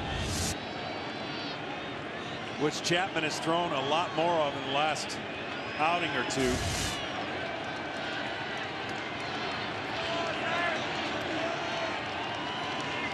One of the most improved hitters in the game, Jose Ramirez. Looks at 101. This is going to be a long night for Chapman. Yes, it is, but if it's a fruitful one, he's got a day off to get to Cleveland. Here comes a 1-1.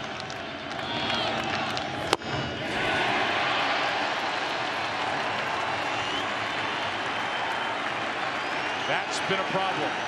Inherited runners for Chapman, who inherits the tying run at second here in the seventh.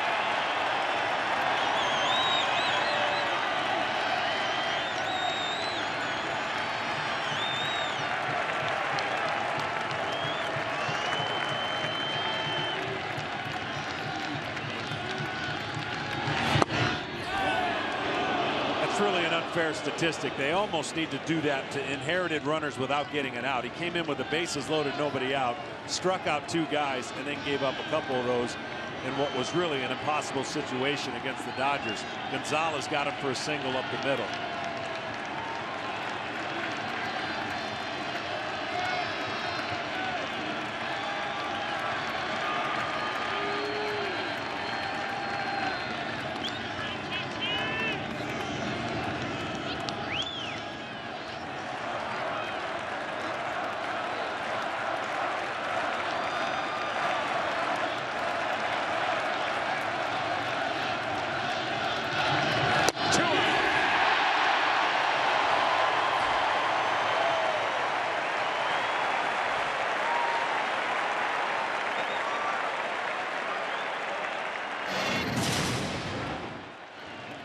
Well, here's that first pitch. He's thinking that's going to be a fastball, and then afterwards it's nothing but fastballs, and they were electric.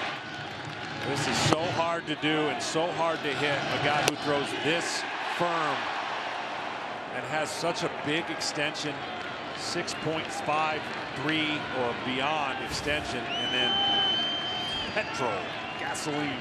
Geyer almost hit, and he says he was. Must have caught him on the pant leg to send him to first. So hit by pitch, and the go-ahead run is on here in the seventh inning. Let's take a look. Just raised the thigh. Yep, left thigh. If you're going to get hit by 100, that's about the best way. Because otherwise, you square him up, that hurts. Well, how about Roberto Perez? He's hit 2 home runs, both coming in game 1. He's hit 3 home runs this postseason. He's 0 for 2 tonight. Hitting under 200 for the postseason. Hit 183 during the regular year. 2 on, 2 out, 1-run lead.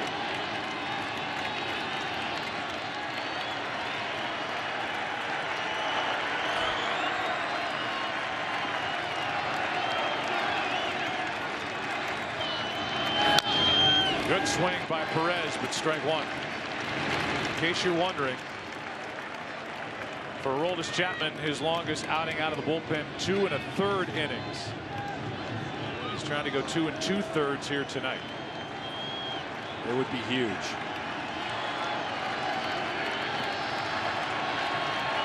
Right now it's Perez trying to tie it with a hit. Or give the Indians the lead back with an extra base hit. The guy at first can run. That's Geyer, the lead runner at second. Napoli, not one of the faster guys in this game.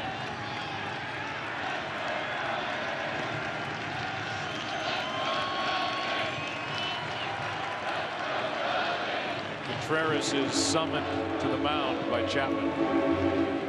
Well, Napoli will get that big secondary lead, and he's anticipating.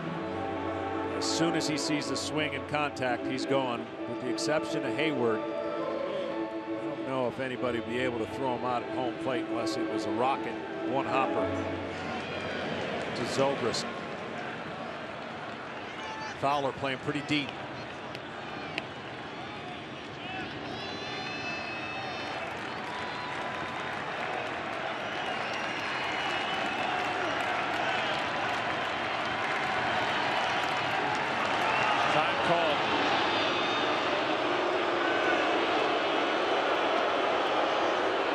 If you're an infielder for the Cubs, remember, if you knock something down, you don't have to make a miracle play to throw them out at first. Just keep it in front of you. Keep the inning alive. What a pick by Contreras. And that keeps the runners at first and second on one of the better plays we've seen by a catcher. I don't know how, with that velocity, he comes up with this. That's unbelievable.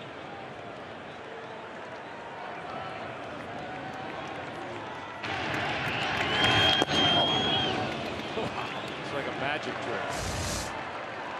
2 on, 2 out, 1 ball, 1 strike.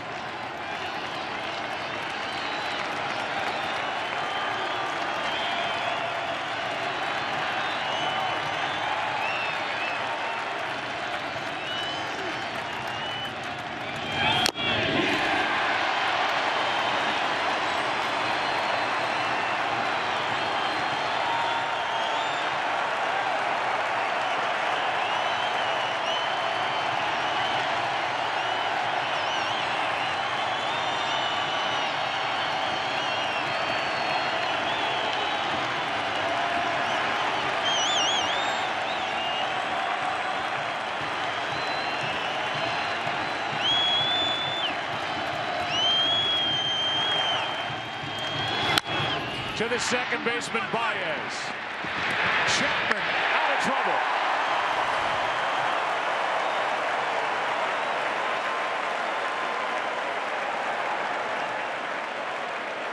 Time for the 7th inning stretch, and now we join public address announcer Andrew Bellison. Ladies and gentlemen, please welcome the legendary Eddie Vedder. Hey, Chicago.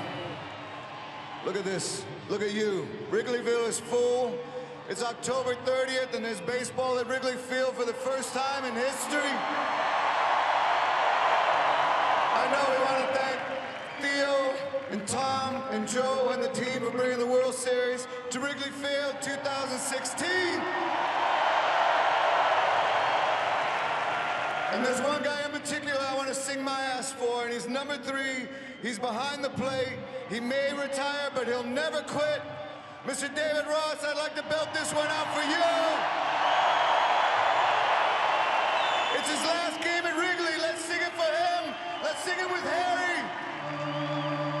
Come on, Harry. All 1, all 2, all 3. Take me out to the ball game. Take me out to the crowd. Buy me some peanuts and Cracker Jack. I don't care if I ever get back. Oh, it's root for the Cubbies. If they don't win, it's a shame. For it's 1, 2, 3 strikes, you're out at the ball game. We love you, Rosie. Let's take this show to Cleveland.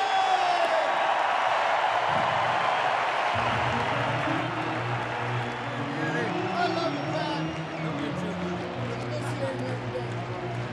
Great year. Game number 5 moves into the bottom of the 7th inning. Wilson Contreras is first at bat of the night.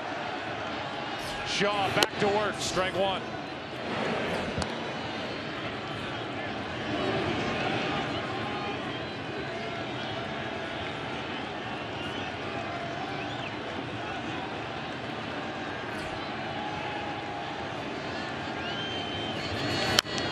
Strike 2. Shaw struck out the side in the 6th. It'll be Contreras, then Fowler, then Bryant.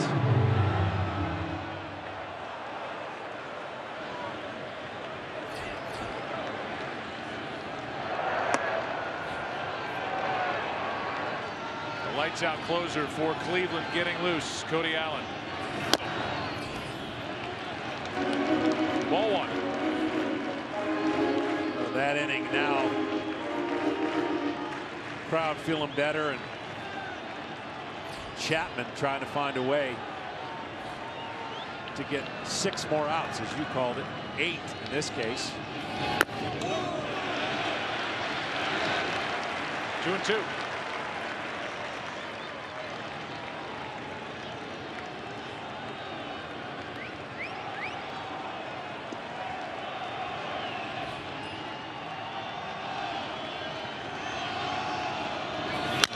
Left side, Lindor on 2 hops. 1 down. Back to the top of the order. Back to the sky we go. Tonight's telecast sponsored by AT&T. Mobilizing your world. We're going to have a double switch here as Terry Francona is going to go to his closer. Cody Allen rested, ready to give outs. A double switch here as Yan Gomes will take over behind the plate. Perez is out. Allen is in a terrific Game 5. Here's Cody Allen now taking over. Top of the order, Dexter Fowler. That got him on the foot and hurt. But it'll put a man on here in the 7th inning for Chicago. On this cold night, that caught him.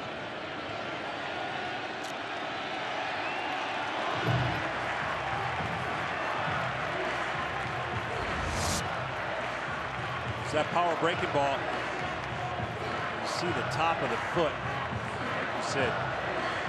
Not a good feeling anyways, but when it's cold out, you've been standing out in center field.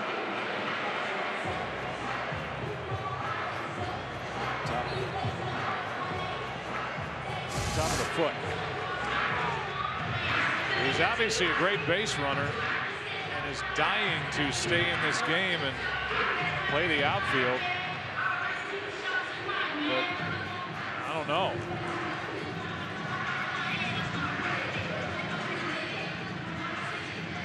They're going to give him a look. Joe Madden's going to go join in this conversation to find out if he needs to bring somebody off the bench. We'll give you the T-Mobile One in-game box score for the Cubs. You know that Fowler's just been hit by a pitch. Solo home run by Chris Bryant in the 3-run 4th inning got the action started for the Cubs. They went on to score 2 more after that. That's where they bunched their hits. Russell's had a nice night batting in the 5 spot. Here's the homer by Bryant that tied the game in the 4th. Then a double by Rizzo. Base hit by Zobrist. RBI hit by Addison Russell that stayed on the infield. A bunt hit by Baez and a sac fly by David Ross, who was serenaded in one of the better 7th inning stretches I've ever seen out of Wrigley Field by the great Eddie Vedder. Yeah, absolutely. After all that, what do you do? Steal on the first pitch? Well, I mean, it would be an unbelievable acting job. But Fowler's okay to continue. You know it hurts. 1 on, 1 out.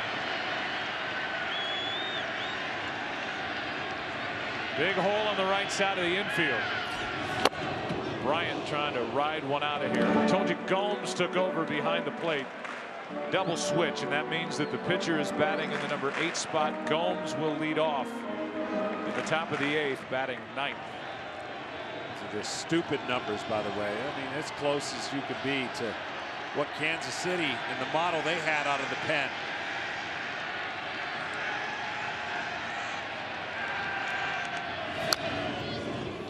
By the way, that's the first time Cody Allen has hit a batter all season long, as he got Fowler, who's still showing the effects of that hit by pitch over at first, as the count's gone to 0-2 on Bryant.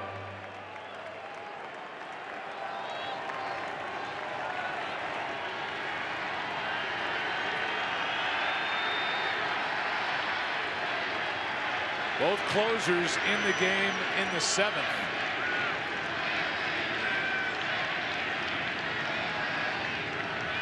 There he goes. Pitches high. Throw down. Too late. Bad foot. No bad foot. Stolen base.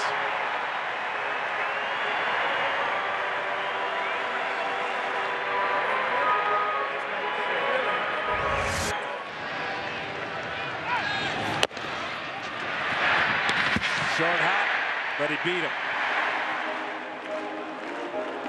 Fowler, one of the few guys. Seems like everybody slides in head first these days. He goes in feet first. Easiest way to stay on the bag. They're going to hold the tag just in case. Typically. That's his first stolen base of the postseason. Count 1-2 on Bryant.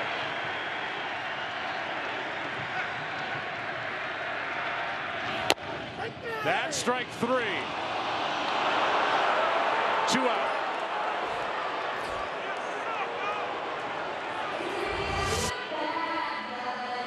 High breaking ball, and that's what Bryant thought it was. High. Might have a case. It'll bring in Rizzo. That's twice now Bryant's been rung up on the 3rd strike. Rizzo's going to be walked here with Zobrist coming up. First base open, 2 out. Both times Bryant went back to the dugout shaking his head. The home plate umpire. Intentional pass here to Rizzo.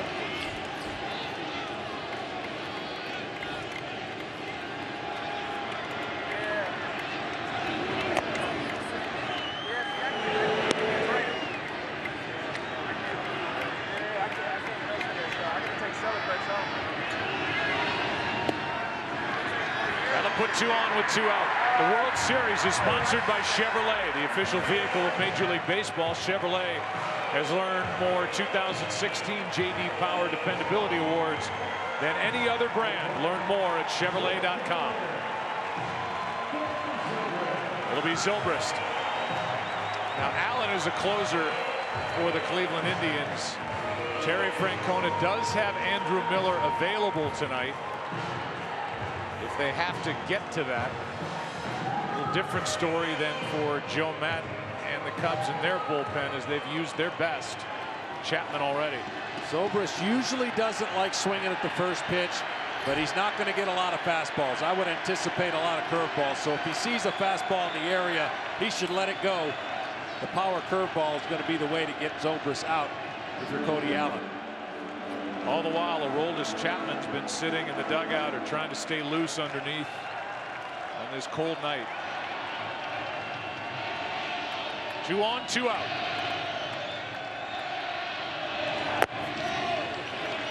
Ball 1. Good discipline there. Zobrist doesn't mind getting deep in the count. He's been swinging a good bat, and he's definitely been swinging a good bat off of fastballs. Ryan still shaking his head over that high breaking ball called strike 3. 1-0. 2-0.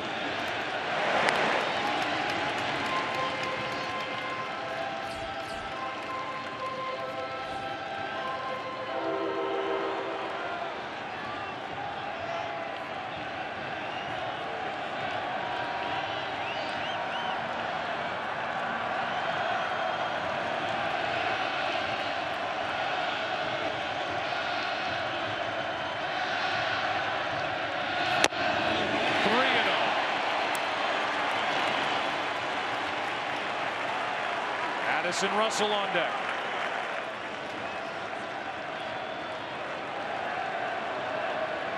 Let it go. 3-0. Meaning I'd let Zobrist swing.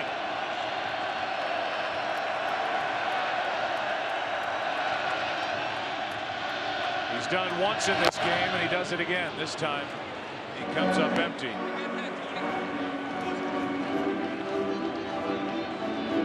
Like Allen and Gomes, the battery were expecting that. 3 balls and a strike. You see Schwarber getting a bat. That's with Hayward due up after Russell.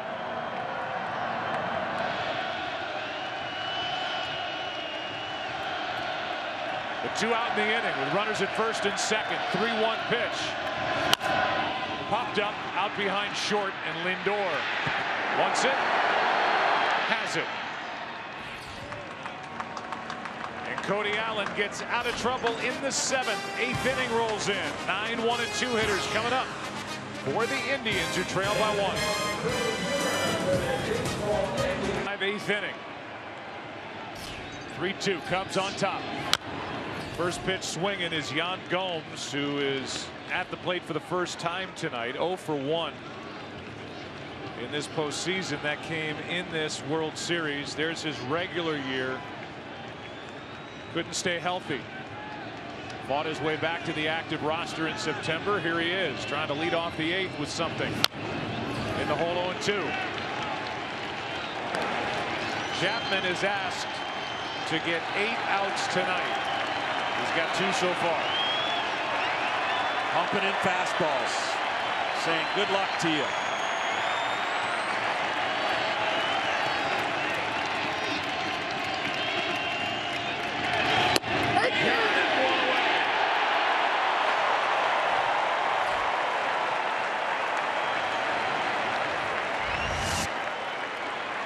Chapman with the slider here ties him up.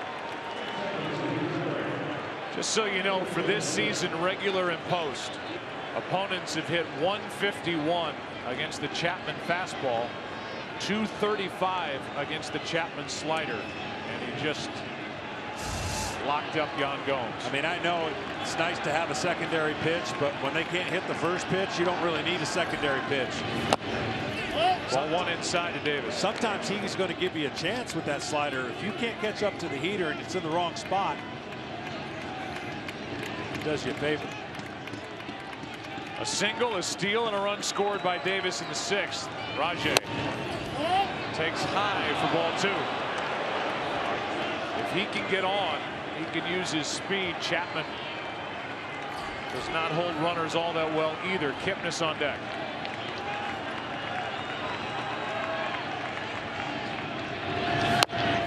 Ball 3.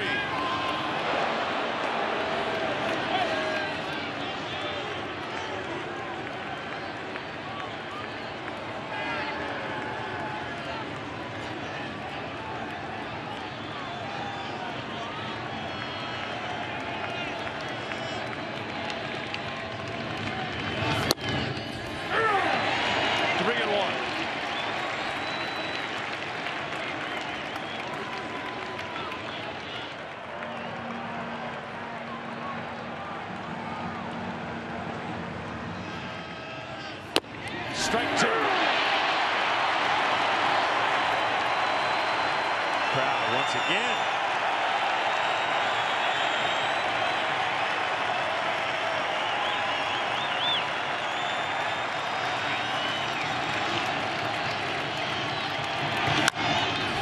That's Rizzo with a diving stop, but Chapman didn't move.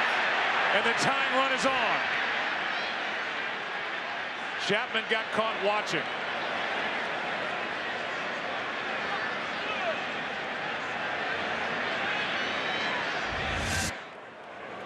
You'll see right here, as soon as he throws and he turns his back, because that's the way he finishes.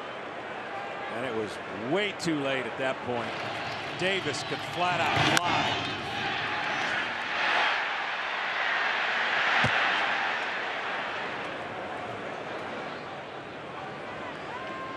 And so the tying run is on. And how about Rajai Davis?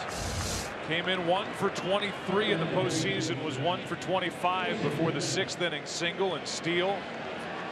He scored a run on the hit by Lindor. And now he's on. And there will be a lot of attention on Rajai Davis at first with 1 out. Yes, there will. Cleveland Indians are one of the few teams in baseball, as we've documented, they will steal bases. 134 regular season stolen bases. Davis is going to make it awfully difficult, as he could and should, for Chapman. Here's Kipnis. Jason 0 for 3 tonight.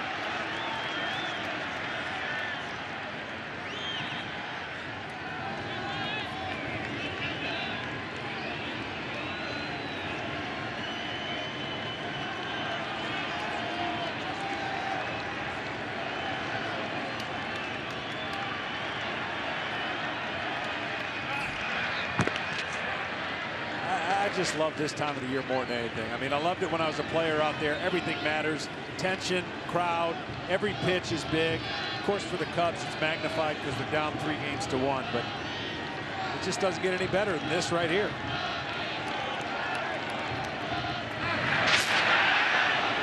Davis didn't get a real good look at that move by Chapman. He takes a while to the plate. The difference for Chicago is they've got Wilson Contreras behind the plate who can really throw it. And we've seen the tagging abilities by Javier Baez down at second. And Chapman calls timeout and wants a new baseball. It's just a much easier position for the Indians to be in, up 3-1, even though they're down 1 run in this game. They can afford to be a little more aggressive. They can afford to take chances, put the heat continuously on the Cubs, and hope for a mistake, hope for a crack in the armor of the Cubs. But at this point, it's all about Chapman being able to throw strikes, finishing the job. Contreras is active behind the plate. He likes throwing behind the runner at first if he gets the chance. Kipnis. Ball 1. That was pitch number 20. Season high in pitches for Chapman, 36. Career high 44 last July with Cincinnati.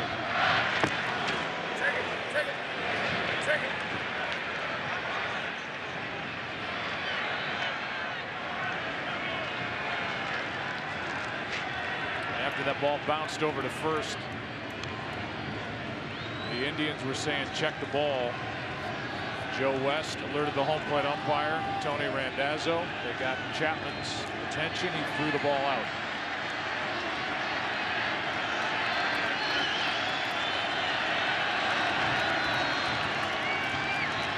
There he goes. No chance. Stolen base for Davis. And the tying run in scoring position here in the 8th. That's just a great job by Davis, reading the move, leg kick more parallel, and he takes off.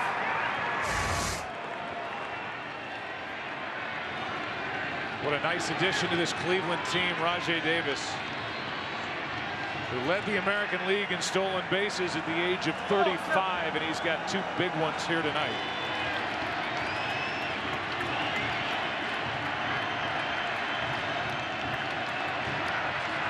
Now the 2-0. Instead, Chapman steps off with Kipnis at the plate. Well, what he did at first base was bought the hitter Kipnis 2 pitches out of the zone. So now Kipnis a favorable 2-0 count, with Davis stealing most of the attention of Chapman.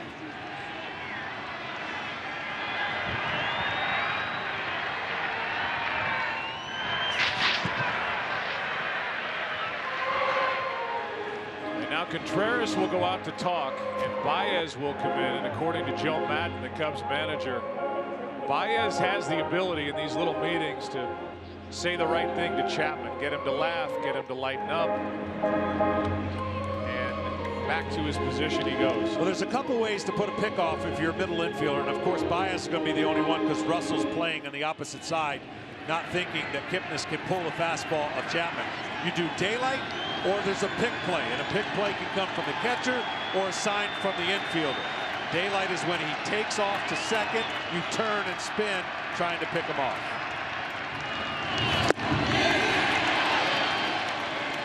Two and one on Kipnis. I think Kipnis made up his mind he was going to swing at a fastball.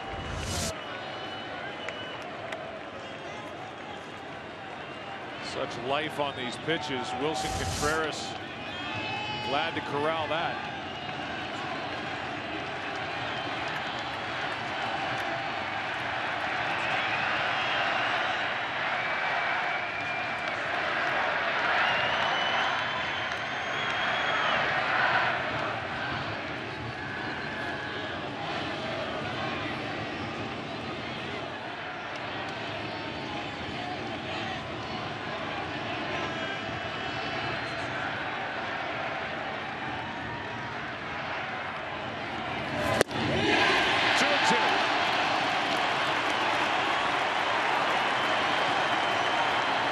Two pitches weren't even close, but you know Kipnis having a hard time not only reading Chapman's release point but velocity.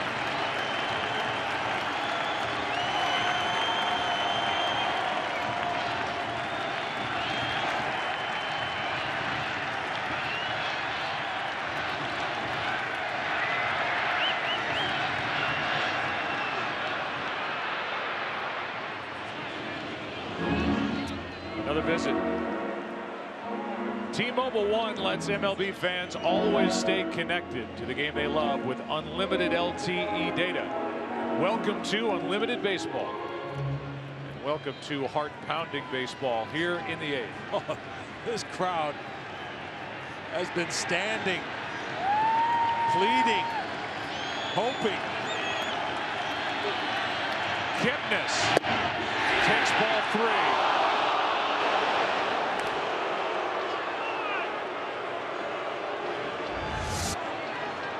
Where the other ones were outside. Kipnis held up.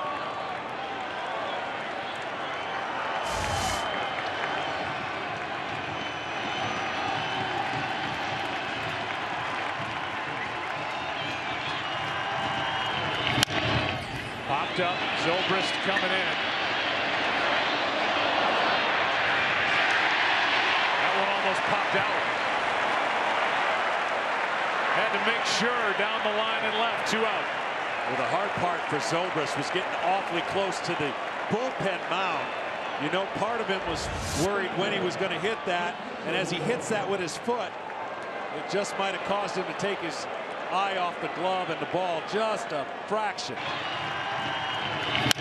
Hard play for a left fielder to come in with the wind blowing the way it was and then hit a different surface right there.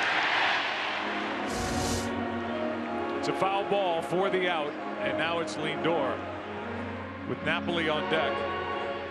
And Lindor has come up with one big hit after another for Cleveland. This 22-year-old star, an RBI single, was caught stealing in the 6th. He could tie this game with a 2-out hit. The base is open. Mike Napoli is on deck, and that's why Bosio came out to talk.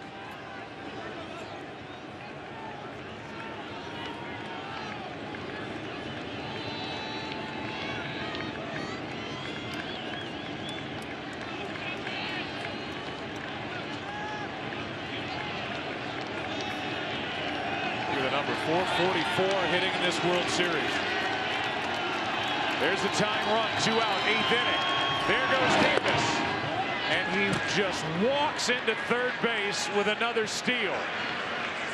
During that visit, he had a conversation with the first base coach, and that was already discussed what was going to happen. He was going to take third and put the ultimate pressure on now Contreras at home plate.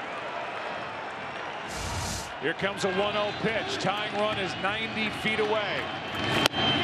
Strike one.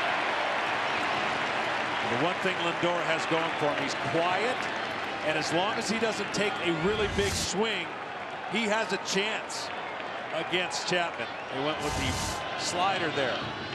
Short, compact to the ball. Use the power of Chapman to your advantage. And that's the importance of taking third base. Rajai Davis led the league with 13 steals of third during the regular season, and anything that gets away from Contreras, Davis will take off. And that was part of the game planning. Throwing sliders versus fastball early against Lindor.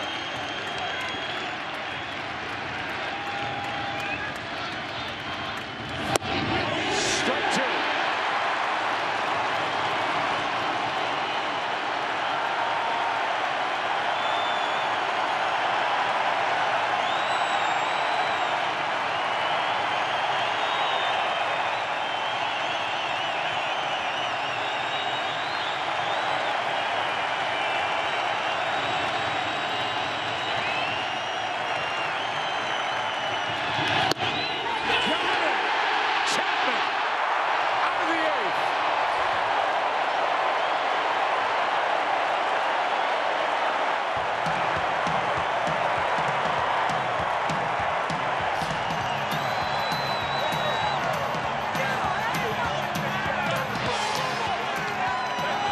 ERA. Jansen, who wasn't here yesterday, as Russell takes a strike, also had 47 saves, tied with Mark Melancon, 4 behind NL leader Jeurys Familia. On top of all that, so good in the postseason. Congratulations to Zach and to Kenley. The 0-1 pitch from Allen to Russell, strike 2. So you keep it in the back of your mind in case something starts to happen for Chicago in the bottom of the 8th. Chapman is due up 4th.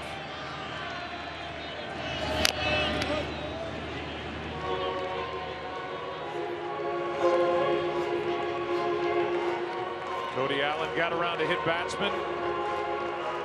Handed out an intentional pass last inning and got Zobrist on a pop-up.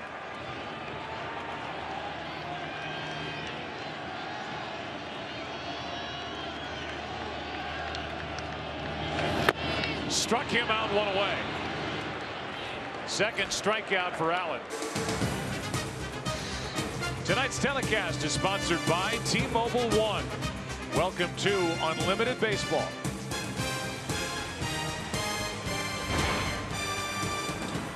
Forget after this game, go to FS1, sponsored by Lethal Weapon. Post-game coverage. Kevin A-Rod, the hit king, the big hurt. Here's Jason Hayward, who was struck out 3 times. Takes the ball inside. Well, you know, Jansen, you mentioned, going to be a free agent, I believe, and he pitched 3 innings in relief of Clayton Kershaw, only in a losing effort. Brent, so nasty, didn't get in the game in the wild card. 1 ball, 1 strike on Hayward. But Chapman will also be a free agent. Both Chapman and Jansen will probably command attention. And Dollars. 1-1. Hayward tried to check a swing, and he did. 2-1. In the 9th inning, it'll be Napoli, Santana, and Ramirez. 3 guys who are home run threats. 68 home runs between the first 2 hitters in the 9th. Third hitter homered earlier tonight. 2-1. 3-1.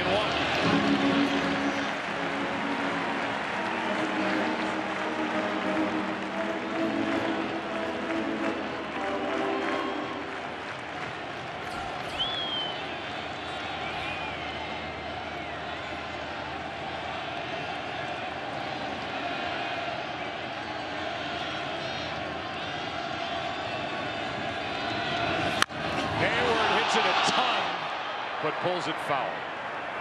Well, Terry Francona basically has two closers. It's Cody Allen and Andrew Miller. So even in a one-run deficit, he's asked Cody Allen to pitch a few innings. He hasn't had much action of late. With a day off tomorrow, he'll have his full complement of relievers ready if they need to play a Game 6.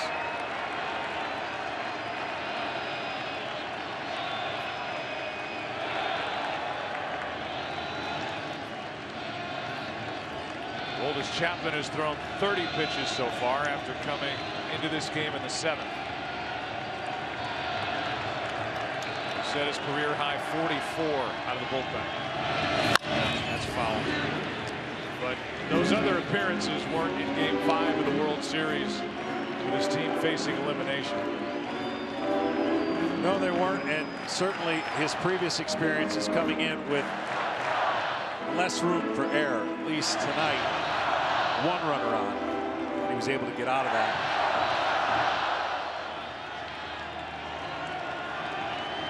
Might think about spinning a breaking ball here if you're Cody Allen.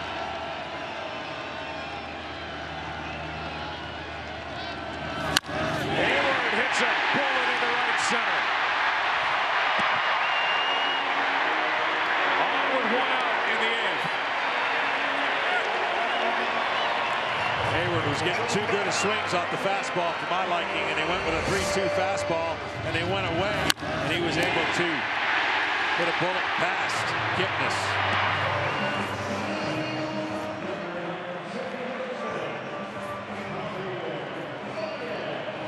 Now Javier Baez, 1-on-1 out.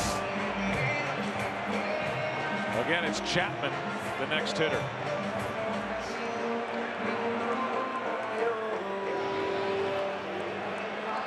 Fazio is going through Pedro Strop to talk to Chapman.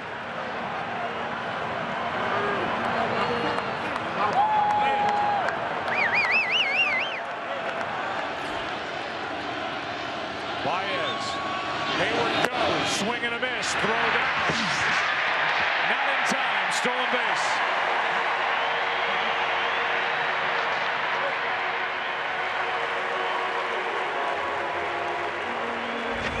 Cubs being aggressive, up one, trying to steal another run.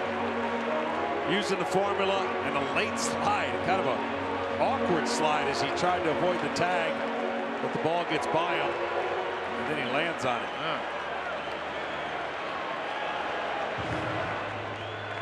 And the reaction from Aroldis Chapman in the on-deck circle.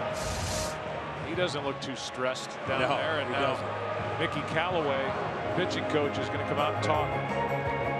I mean, this is a pretty obvious situation of you don't have to throw Baez a strike, even if he gets on first base. We're facing Chapman. So just be aggressive with your breaking balls, I would think, against a guy who's shown the inability to stay off of him. And then you can face Chapman. I'm sure hasn't had a whole lot of time swinging the bat.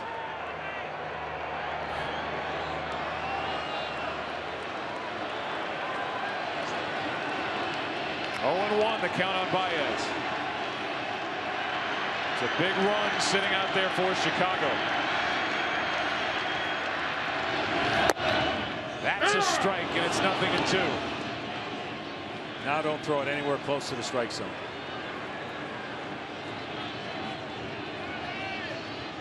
And Hayward, be prepared. If it's in the dirt, if you can read it, get an aggressive lead, and anticipate the ball in the dirt, if it skips away a little bit, you can advance the third.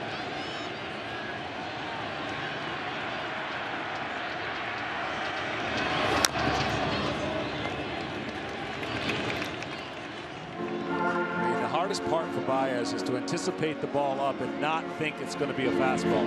But sometimes you just got to guess along with the pitcher when you're struggling on anything that moves.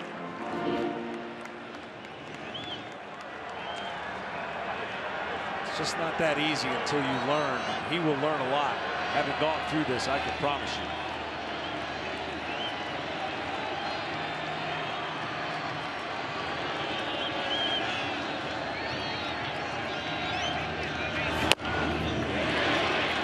visited with Terry Francona, the manager of the Indians, before the game. He was talking about Jon Lester, who he managed in Boston. He said, I know this, the game's not going to be too big for Lester. And then he said, what, if we go back to Cleveland, it's Arrieta. If there's a game 6 and if there's a game 7, it's Hendricks. He said, their pitching still gives me anxiety.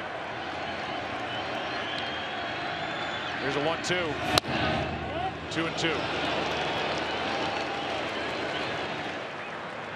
Joe Maddon said, just get this thing back to Cleveland. He likes Arrieta.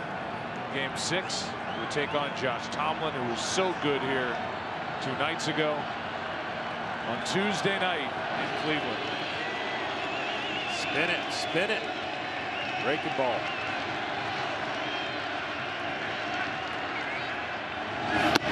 And struck him out. Another swing and miss from Javier Baez with a runner at second, 2 out. Here comes Chapman. That's how you execute without throwing a strike.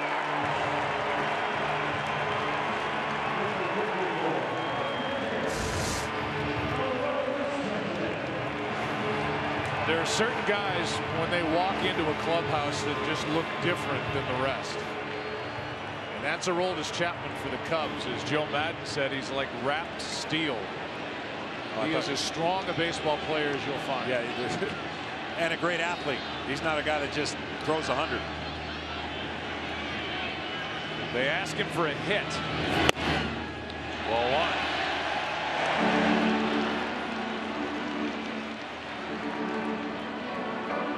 1. They're also going to protect themselves right there if he swings late. Chapman did not bat for the Cubs this season during the regular year.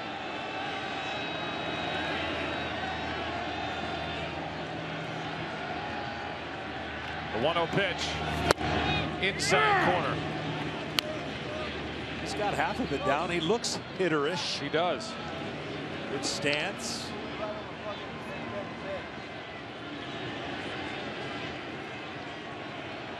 Oh for 1 earlier in the season. Waiting for a 1-1. That is down 2-1.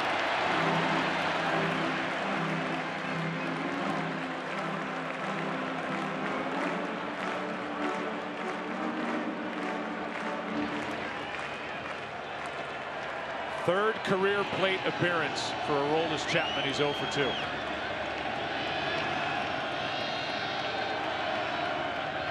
Hayward stealing. Throw down is not in time.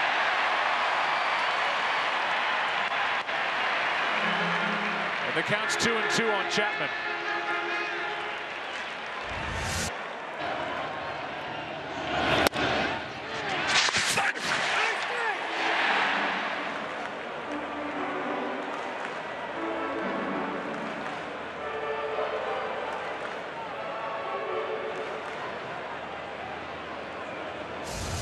Indians check to see if they want to challenge that call, and they don't.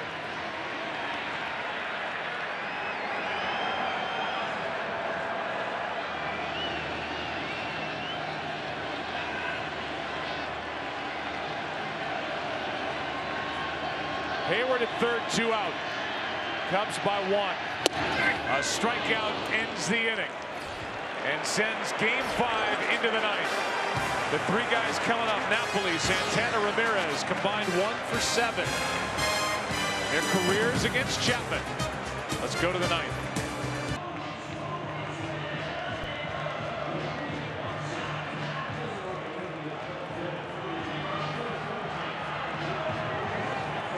Aroldis Chapman came on in the 7th with 1 out.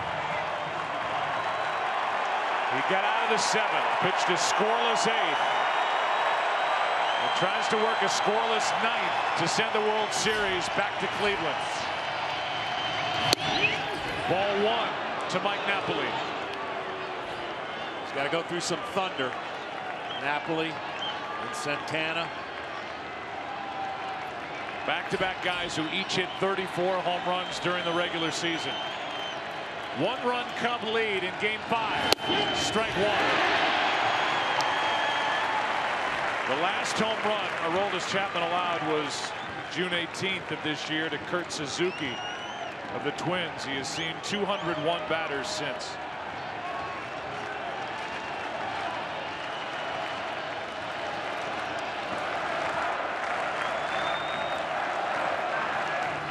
Strike two.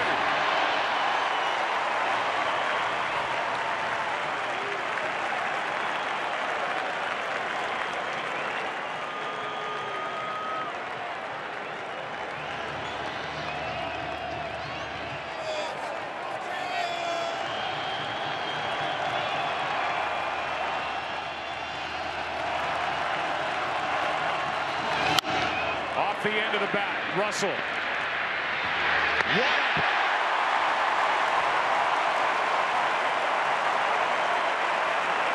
And the Cubs are 2 outs away from their first World Series win at Wrigley since that 1945 postseason.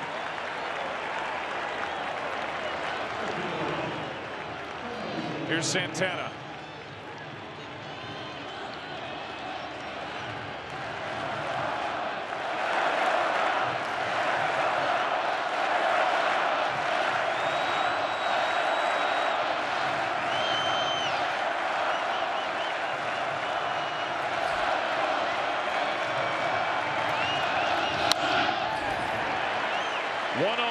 From Chapman.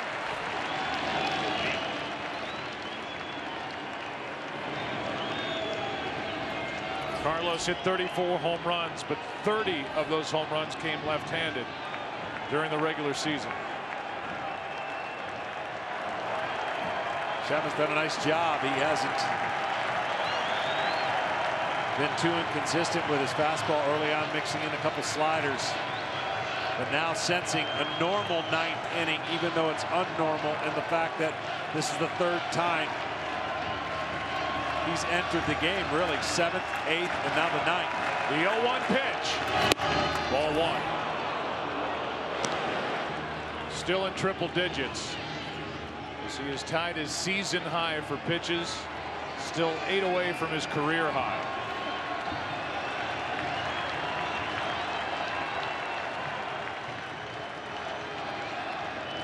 That's the hardest part of closing, really. You come in and you know that's it. You get your job done. You don't really sit down. He sat down twice, now having to get it the 3rd time. Time called.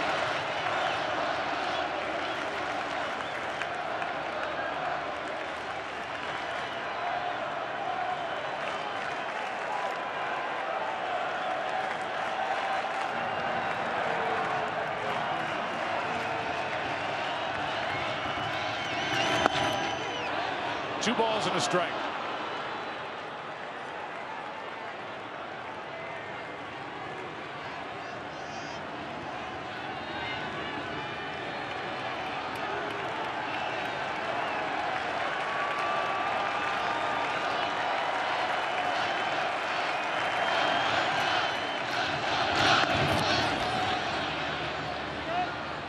Three and one.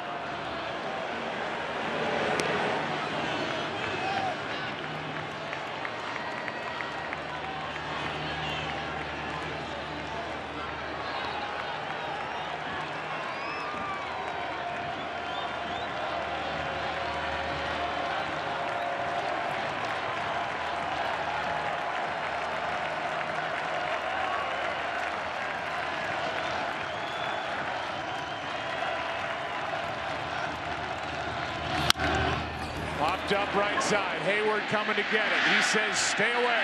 2 out.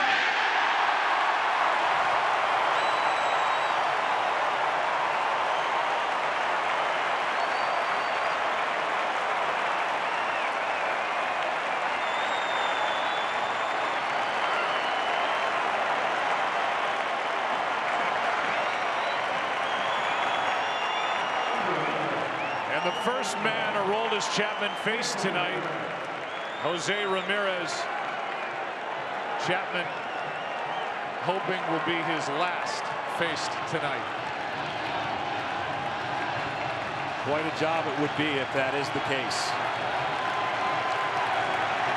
Ramirez struck out when he faced Chapman in the 7th. Strike one.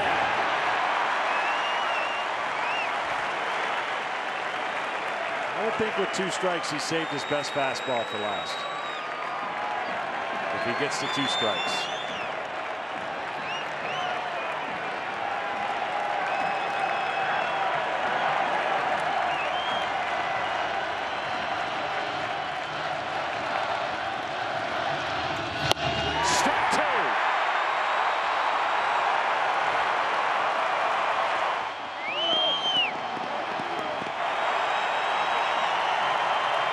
The Cubs' last World Series win at Wrigley, Game 6, 1945 against Detroit, October 8th. It's the 30th of October. 2016, struck him out! There will be a Game 6. Cubs won it 3-2.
Went out and got Aroldis Chapman on July 25th from the Yankees.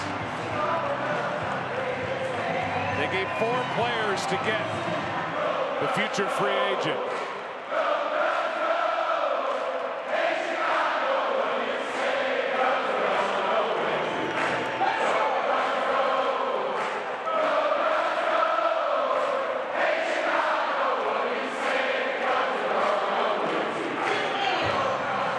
In the 7th inning, Joe Matt handed the ball to Aroldis Chapman and said, "It's all yours." And he got 8 outs and kept the lead and gets the series back to Cleveland. Let's go down to Ken Rosenthal. Thanks, Joe. Chris, elimination game. You led by 1 run in the final 3 innings. What was it like out there? It didn't feel like an elimination game. I mean, you know, it's nice to have a big inning there, and John doing his thing, and then Chappie coming in for, I don't know, 7 outs. I mean, that was an unbelievable win, and hopefully we can use that heading into Game 6. You're going back to Cleveland. You've got Arrieta on normal rest against Tomlin on short rest. You've got Schwarber coming back. How do you like your chances? We feel good about it. I mean, you know, the reigning Cy Young winner, obviously he did well over there. He's a bulldog, man. He'll go out there and give you his best effort every time, and we always feel confident with him on the mound. So hopefully he can win that game, and you never know what happens in a Game 7. Chris, thank you very much. All right. Over to Tom Verducci. Anthony Rizzo, you scored all your runs in the 3rd inning. What was the tension like for the final 6 innings of this game to hold on? High anxiety. A lot of deep breaths. Just every pitch is just gets bigger and bigger as the game goes on, and it's unbelievable. Great win here. To send these fans off with a win. Now we get to go back to Cleveland and take care of business. I have to ask you about your good friend, David Ross. He drove in what turned out to be the deciding run, threw out a runner at second base, caught John Lester for probably the final time. What are your thoughts about the man you call Grandpa Rossi? I mean, I love him. I love him like a brother, like a dad, like a mentor, and I'll tell you what, I don't know if everyone, I was pretty emotional there, just seeing him with that big hit back, driving that run and throwing the guy out. He was talking before the game about, this could be his last, and we got the W. Sent him out with 2 more W's. Hey, congratulations. We'll see you in Cleveland. Thanks, Tom. Appreciate it. Back to you. All right, guys, thank you. The winning pitcher is Lester, now 1-1 in this World Series, 3-1 this postseason. The loser, Bauer. Trevor goes to 0-2, both losses in this World Series. And the save for Chapman, what a save. As he had to get the final 8 defensive outs. Here's how it ended. His 4th save, a foul tip, hung on to by Contreras in a 3-hour, 27-minute game. Awesome game, awesome venue, getting ready to go to another awesome venue in Cleveland. They are excited. They were hoping it might end tonight, but they're going to get a game 6 in Cleveland. It's going to be a